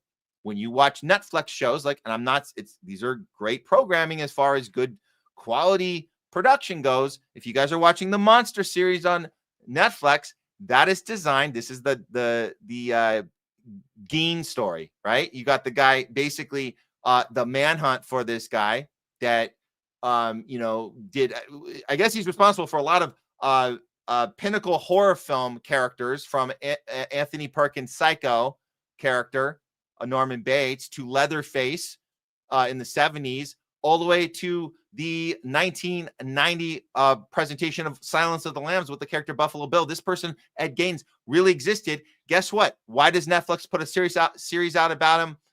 Not just to entertain us, to condition us to think that we work together with the FBI. We work with the police. They're waiting to get the evidence to then go get the person. That gets in our blood, guys. That gets in it fuels us. And then when in real life, if they're looking for a P. Diddy, guess what? They raided his Miami place and his LA place when they had all the evidence, of course. Of course, as soon as someone gave them the right tip, right? No, they didn't raid him when they got the right tip. They knew he was doing it the whole freaking time. That's the point. So understand the FBI's in on it. They're not your friends. They're not waiting for the big tip to go get the guy. Okay? Just letting you know. All right. And Do Dissidents rated the stream during our interview with Jeremy, which was, I hope we flew that. We did a nice little flow, welcoming them in. A lot of hello to the dissidents, the DD guys. We love you guys if you're still watching. And we know you guys started following our channel because we saw the follows come in real time. Let's see what else we got here. We got a bunch, guys. I'm not going to be able to get to all of them. I'm just not going to be able to. I'm really sorry, not going to be able to get to all of them. But Rumble Rant and Super Chats go to the front of the line. Yes, they do. Yes, they do. Okay, let's see if we're good. We're good. Okay. Few more here. Let's see. Question everything. 1682. Forever war. China bad. Israel good. Russia bad. NATO good. Communist threat. Etc. Etc. Propaganda. I love it. I love it when you put them all out there like that. You go, wait, what? Wait. What's the next thing? What's the next thing I'm supposed to be upset about? What's the next thing am I supposed to be excited about? Please tell me what flag to put in my social media. Please tell me mainstream media. Please tell me Rachel Maddow. I need to know what I'm supposed to care about. I also need to know what I'm not supposed to care about. I need to know who to be angry at that gets in the streets. I need to know who to be excited about who gets in the streets. Please tell me my emotion for the day. I can't figure it out on my own. But when you tell me what emotion to feel, guess what? I will convince myself that I thought of it myself. That's how good you are. That's how much I need you. I need you to not only give me the emotion to feel and give me my opinion, I also will double down when I get that emotion and opinion, and I will take it on myself and pretend and really fully believe that I thought of it myself. That's how much I need you. Thank you so much. All right, we have a few more here. We love you, Bonzo Beans. Thanks for I think you're the one, unless I hear otherwise, you're the guy putting us in touch with the dissidents guys when they cross over. Cause yeah, that's a thing. They end their show. They cross over to our show sometimes. I appreciate you helping guiding that. Really cool. Thank you guys, everybody. Cause we all try to do this together in our own way. Okay. Yes. Leslie says hi to dissidents as well. Okay. I got some from you, Bonzo Beans. This is Dion. That's Democracy Now. Now, this was the discussion we had with Jeremy KUZMAROV. We talked about Democracy Now running into a wall in 2017. Yes, and the Syria coverage was horrible. Absolutely. I don't think Amy Goodman. She doesn't ever have to really apologize, does she? Nobody is going after her for corporate warmongering. Nobody ever goes after her for that. MSNBC and CNN don't do it. New York Times isn't going to do it. Guess who else isn't going after her for corporate talking points and warmongering talking points? Fox News, right-wing media, isn't going after her. She can do whatever she wants. Nobody is going after her because the right wants to make her look like a radical lefty, which she's not. She picks and chooses what to get upset about. Get upset about Israel. Great. Glad you're upset about Israel. Why did you feature on when the Ukraine war started? Why did you feature a choir in Ukraine singing about, not in English, mind you? You told us what they were singing. They were singing about murdering Russians, but you didn't tell us that part. We had to see the translation. You told us they were singing about freeing our country and getting our democracy back. Those were lies. That's not what happened. We saw what the lyrics in that choir was. It was almost as, not as, but almost as despicable as the Israeli children's choir talking about murdering the crap out of Palestinians. Almost as bad as that. But you deliberately did not tell us that that's what that choir, that little Ukrainian choir, was singing about in February of 2022 when the Ukraine war started. So there's no accountability at Democracy Now! And they obviously have TDS. There you go. Okay, let's see. Appreciate you on Rumble there. If I can pronounce this, Kuraslavagio. You're great. You guys are great. Thank you so much. Thank you for the follow, I hope. Chatterax, AI Mecha Hitler is upon us. Yes, he is. Yes, he is. Thanks to Elon, which is really funny. Isn't it funny that Elon accidentally created Mecha Hitler and then had to erase him? Really funny. Really funny. Okay, let's do a couple more here. And then if I miss some of you, I will miss a lot of you, but we'll put a few up at the end after we do our final segment. We do have one more segment for you guys here in just a moment. We're doing a loudest voice of the week, actually, just to let the cat out of the bag. We're going to end with loudest voice of the week coming right up. Let me do a few more for you guys on Talking Back. Let's see. Okay, this is a follow-up from Child of God. If non-vote ever is 50.01, all bets are off. Boycott the Vote campaign would have the non-vote at 80%. Okay. That's a fair assessment. I will also add that if two presidential candidates, let's say hypothetically, we're talking about let's backstep and pretend that Trump got 50%, so 50.0, and let's pretend that Kamala got 50.0. If that's the final tally, but there's a chance for one more voter, and you are that voter, and you stay home. Now, obviously, there's a percentage already in place that stayed home. But out of who showed up, if you have 50%, 50, let's say nobody voted third party. It was just 50 and 50. That's it. 50.0, 50.0. That's all. So my point to you, Child of God, and anyone else who's debating this, I don't think there's anything wrong with building up a demographic of non-voter. However, look how much power you have as the third party voter. Look how much power you have. You can go in there and you can take a piece of the pie. And as they're both arguing over 49.99999, 49.99999, and they're butting heads about recounts and who's cheating, because they both cheat and they both accuse the other one of cheating. They both cheat all the time. While they're arguing over 49.99999, what you've done is you've taken a piece of the pie away from both of them, allowing neither of them to get to 50. That's the point. So being part of the pie might actually make a difference. Saying, I was part of that, and I said no to both of those mother effers. Just another way to look at it. But again, I appreciate what you're saying about the boycotting the vote. I'm not against it at all. Not against it. We can have multiple attacks, and we can have multiple discussions and multiple opinions. It's all fine. It's all fine. Okay. Let's do two more, and then we'll go to our last segment here. Here we go. Boom, boom, boom, boom. Let's see. Oh, PC Ruber on YouTube. Thanks so for tuning in. The people in charge are just vile and disgusting. Yep. They certainly are. There certainly are. And we got one more here. We'll throw up here. Oh, Citizen Pendejo. Citizen Pendejo. Hey, Matt, will you be on Moats next Sunday along with Garland? Well, look, I was on last Sunday, which was awesome. My guess is I won't be on 2 Sundays in a row. I think I got to get up to Jackson Hinkle status before they're going to want a regular Sunday appearance.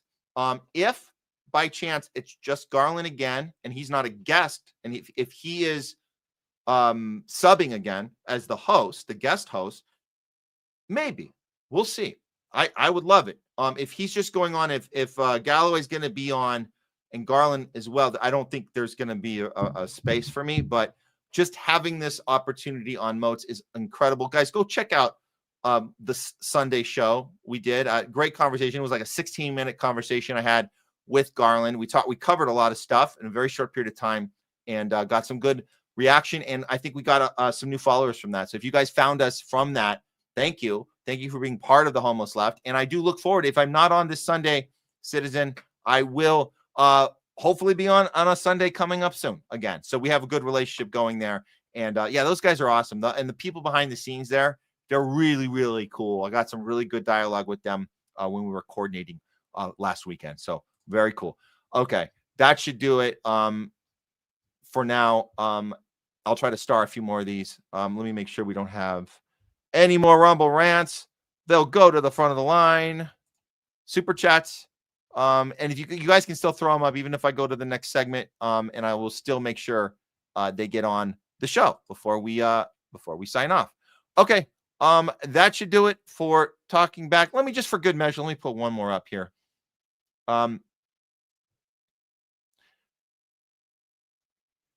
Here we go. Lauren on YouTube, thanks for tuning in. The Rubes have been tricked into believing that Democrats want communism. They don't. People who went to college and have good jobs would never share any of their money with Trump supporters. That's funny. I love it. I love it.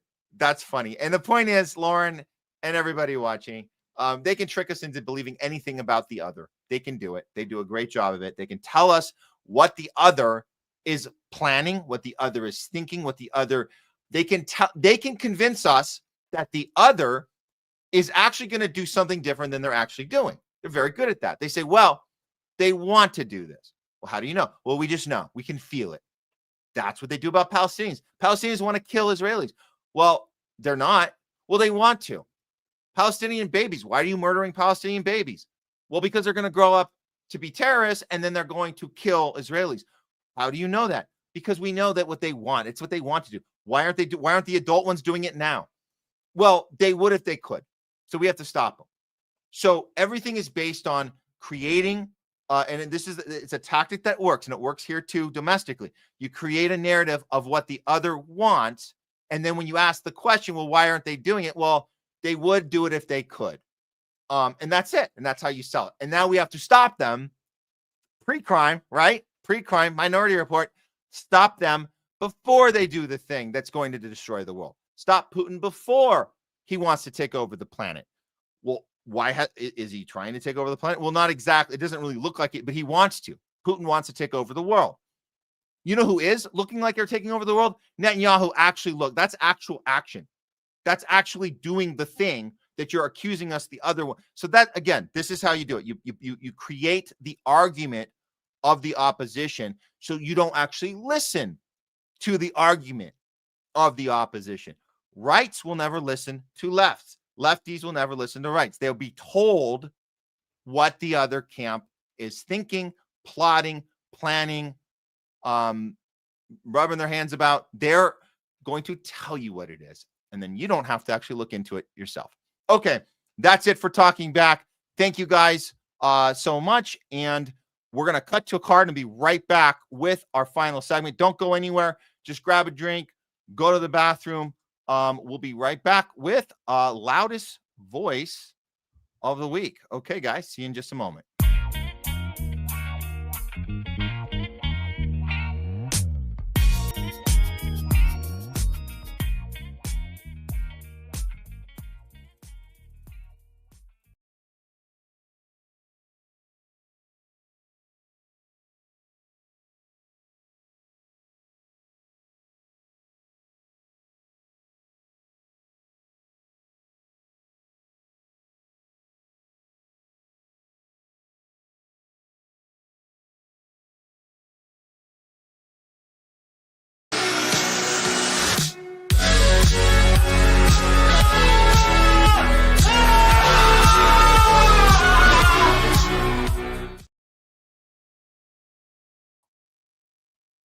Here we go. It's time for the loudest voice of the week. We have to give a shout out here to Anna Kasparian. She has been, I would say, a target. I'll go further and say a victim of major harassment, major smearing. And it's not just her personally. It's not just her studio TYT. It's personal. It's in her personal life. It's her family. It's gotten pretty bad. And when we watch how she responds, I have to say, it's inspiring to say the least, to see how composed she is throughout all of the brutal attacks, the verbal assaults, the social media smearing, the threatening of violence. And like I said, crossing the line into her personal life, specifically with her husband, bringing her husband into the conversation and the threatening and the bullying when her husband has nothing to do with independent media at all. At all. He's a teacher. Nothing to do with this world that she signed up for, that a lot of us signed up for.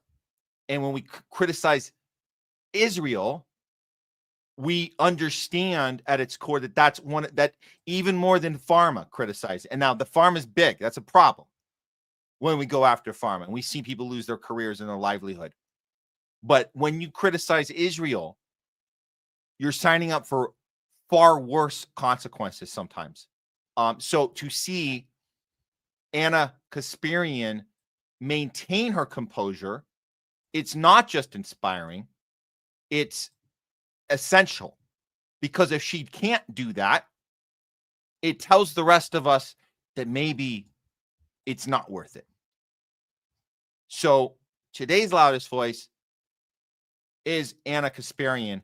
We're going to start from the beginning of this harassment campaign, which is just the latest of several. This isn't the first time she's been harassed, but this is the clip that the Zionists decided to take and use against her, and they got it out to all of their Zionist circles. Here's the little clip. It's about 11 seconds long, and we're going to talk about what happened once this thing went viral. And this, again, taking 11 seconds out of context, and you can do whatever you want to do with it. And we know the Zionists are very good at creating narratives based on fiction. That's not what you're actually looking at. So we'll show you where this started and how she responded to it. Here we go. Yes, we're going to surveil everybody. Everyone will be on their best behavior. Yes, you're a freak. You're a total creep. Okay. All right. So what she's discussing there is the audacity that these Zionist tech people that are controlling our social media, putting laws into place into our legislation here on U.S. soil, putting legislation that we cannot challenge Israel. We can't have commentary against war, against genocide on social media platforms. And we can't complain about the censorship. We can't complain about them owning these companies and owning the media companies that put hosts and propagandists that call themselves journalists on TV to tell us that Israel's defending itself.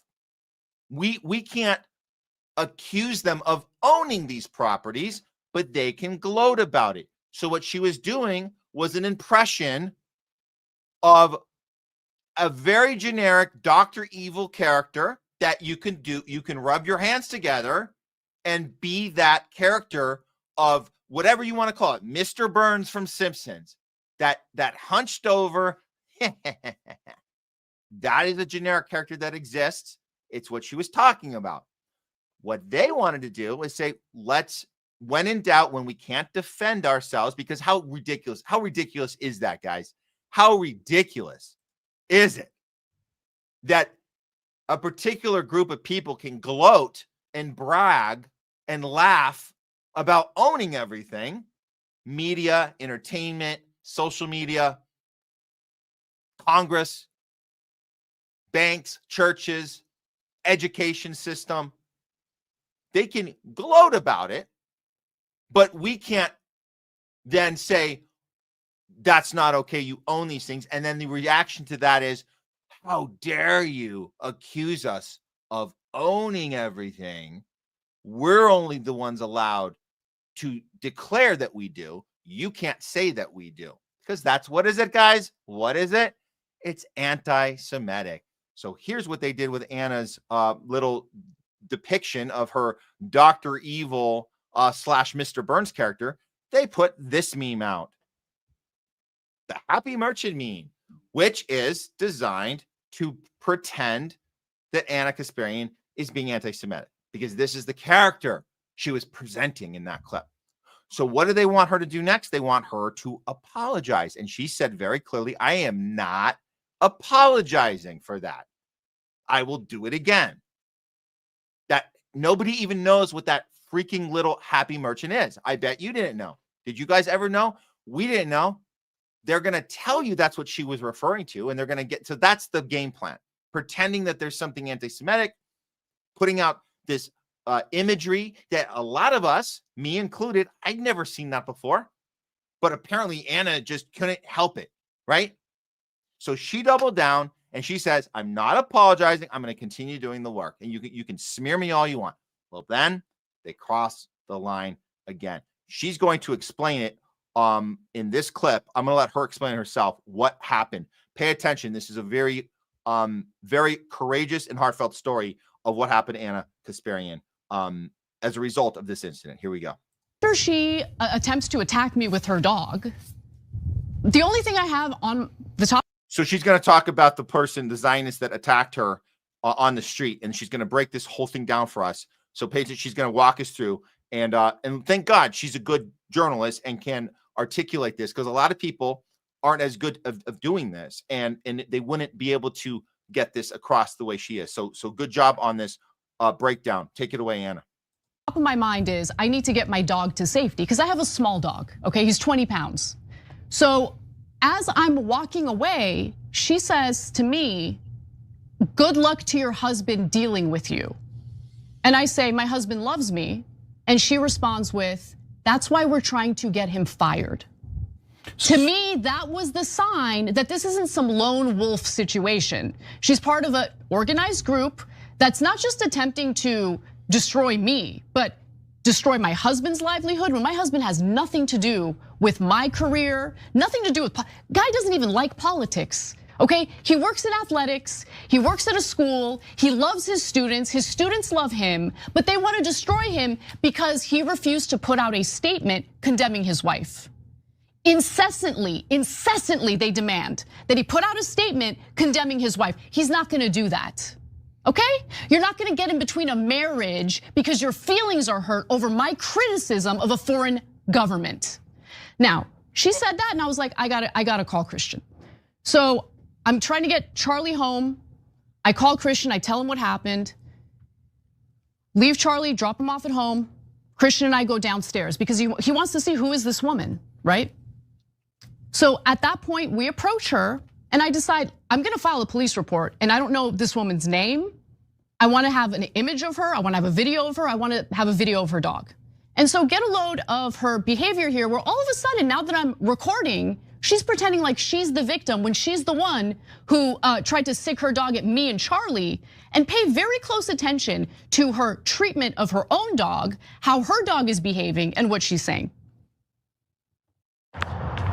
Do you think it was appropriate for you to try to sick your dog on me? I did not.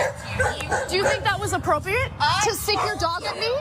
You sicked your dog at me. I told you to stay away from me because my dog is barking. Was that appropriate? Was it appropriate for you? Was it Get away from me. Look at Dude, can I talk to you? No. Why did you try to sick your dog at me? I told you to get away from me. Because you don't like my political views? I told you to get like this. Psycho. I told you to stop following me. So this is the behavior. We see this all the time here in LA. Just so you guys know, we see this all the time. We have friends here, people that get harassed for showing up to protests, and they come out, they go to their homes, they go to their place of business. They turn their cell phones on and they put their little crying face.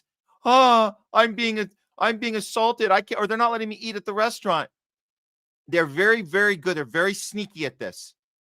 They're very sneaky. Well, Anna's not going to let her get away with this, because she's able to piece the entire story together, not just for her viewers, but any of us that get curious and go, what really happened there? What really happened? Well, let's see. She's going to continue, but watch this behavior. And like Anna says, look at how she treats her own dog. There's your giveaway. Trying to pretend, oh, I'm the victim. Look how she treats her own effing dog. Now you're acting different because you're being recorded, Get away from me. I told you to get away from me. I told you my dog is barking. Why did you say stop stalking me? Why did you start yelling at me? Why did you sick your dog at me? No. Oh, now you're a victim after you tried to sick your dog at me and my dog. She's come back and attacked me. No. You'd say you called her a Jew hater. You called me a Jew hater. You called me a Jew hater. Okay, so there's another video that we're gonna go to that's going to prove that what I'm telling you guys is true. Wait. Go ahead. You're trying to get me fired. No, I did not. I said I'm telling everybody about her. Oh, that's what she just said. You said that you're trying to get my husband fired. Everybody's trying to get him fired. Exactly. Yeah, you're part of that, everybody. Be careful, that woman's dangerous. She tried to sick that dog at me. She tried to sick that dog at me and my dog. That's what she tried to do. That's what she tried to do. She tried to sick her dog at me and my dog because she doesn't like my political views, because I don't like a genocidal government. So in the middle of that, you hear her saying, no, I said everybody's trying to get him fired. Thus confirming what I said earlier, but more importantly, that this woman apparently knows everything about me, knows who my husband is, know where he works, knows about the campaign to try to get him fired. I know what they're gonna do next. Oh my God, they showed it online. Oh yeah, we did. We sure did. I was just trying to stalk her. We sure did. I will never apologize for that. You came for my dog and my husband. You want to come for me, that's a different story. Okay, mano a mano, that's a different story. You come at me with my dog? With my dog. You try to sick your dog at my dog. You try to threaten my husband's livelihood. You think I'm a little wilting flower and I'm so scared. I'm not scared. I'm not scared. This isn't gonna stop me from doing the commentary that I do. Yes. She's not scared. And this isn't just showing bravery. This is setting a parameter for the rest of us. This is setting a high bar for the rest of us. That's what she's doing here. There's nothing you can say or do to Anna Kasparian to have her apologize for anything that has to do with challenging a genocide, challenging a corrupt government, a foreign government who has captured our country and our political system and our education system and our media and our entertainment system. She will never apologize for that, no matter how bad the threats get, no matter how manipulative they get, because she's using her skills as a journalist, someone who knows how to keep timestamps, knows how to articulate. There's a lot of people that are at these protests. I'll say this again, a lot of people, not just journalists and indie media people like us, but regular everyday people that show up for the right reason. And their face gets recognized and they get harassed and they get stalked and they have dogs sicking on their dogs and they have them threatening their husbands at their jobs. And they don't have the platform Anna has and the ability that Anna has and the skill set she has to keep it together, keep a time stamp, keep a paper trail, and present to the camera, here's what really happened, and you can't F with me, and I will never back down. So with all that, this is what we aspire to continue to do here on the Homeless Left, and we hope others do as well. And that is why Anna Kasparian is getting this week's loudest voice of the week. And that should do it for today's show. Thank you, everyone, for tuning in today. Great conversations we had. Thanks to our guests, Jeremy KUZMAROV and Jay Scott, our guest hosts, our co-hosts, regular co-hosts coming in here. Great conversations. We love it. We will see you guys back next week.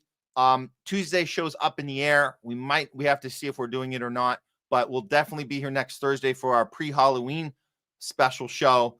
We have some exciting guests to announce. We'll announce them shortly for that Thursday, October 30th show. if we show up on any other platform, we'll let you guys know. If any Garland Nixon, maybe some Truthwire, we'll have to see with Craig and Fee. And like one of our viewers asked about moats, I might be on there again. We'll see, but we'll keep announcing it. You can follow me personally on Twitter. That's the first place we break any information, anything new that I find out. The first place it goes is on Matt Weinglass at X, and then or at Matt Weinglass on X. I try to reshare it on the Homeless Left, but either of those you can find out what's going on and where we're going to be, and we'll post the links to wherever we turn up on. And then you just don't forget to like on Rumble, like us on YouTube, follow the channel, and throw us some support on Locals if you get a chance. And sign up on our Facebook group. It's brand new. You can be one of the first to subscribe to that. Obviously, that doesn't, we don't ask for any subscription amount on that. You just like it or whatever, like the page, follow the page, and we'll try and multi-stream on this one next week. That should do it for today. I'm going to leave you with this. A reminder, because we did focus on Rand Paul today, calling out Trump and calling out the war machine. This is an oldie but a goodie. I want to remind you guys that Rand Paul was one of the only people calling out Big Pharma. He had a lot of face-offs with Fauci over those COVID years. There's one that people might not have seen. There were so many of them. A lot of one, like, again, he went against Fauci so many times. There's a moment back in March of 2023 where Rand Paul goes after the CEO of Moderna. And it's a pretty fascinating moment where he gets him for lying right there on the Congress floor, gets the Moderna CEO lying under oath. It's pretty remarkable. Just a reminder of what having principle and consistency and applying it, even when it's inconvenient to do so, is really the way to go. So we'll leave you with that. And a reminder to apply those principles when you go out in the world. Apply consistency and character and courage, and above all else, conviction. And we just apply that every time. So thank you guys being part of the Homeless Left, a non-tribal approach to news. I'm Matt Weinglass. I'll see you guys next time. And remember, power to the people and free Palestine. See you guys. Higher interest or a higher incidence of myocarditis among adolescent males 16 to 24 after taking your vaccine? So thank you for the question, Senator. First, let me say we care deeply about safety, and we're working closely with the CDC and the FDA to Pretty much a yes or no. Is there a higher incidence of myocarditis among boys 16 to 24 after they take your vaccine? The data I've seen from the CDC actually shown that there's less myocarditis for people who get the vaccine versus who get COVID infection. You're saying that for ages 16 to 24 among males who take the COVID vaccine, their risk of myocarditis is less than people who get the disease. That is my understanding. That is not true, and I'd like to enter into the record 6 peer-reviewed papers from the Journal of Vaccine, the Annals of Medicine, that say the complete opposite of what you say. I also spoke with your president just last week, and he readily acknowledged in private that, yes, there is an increased risk of myocarditis. The fact that you can't say it in public is quite disturbing.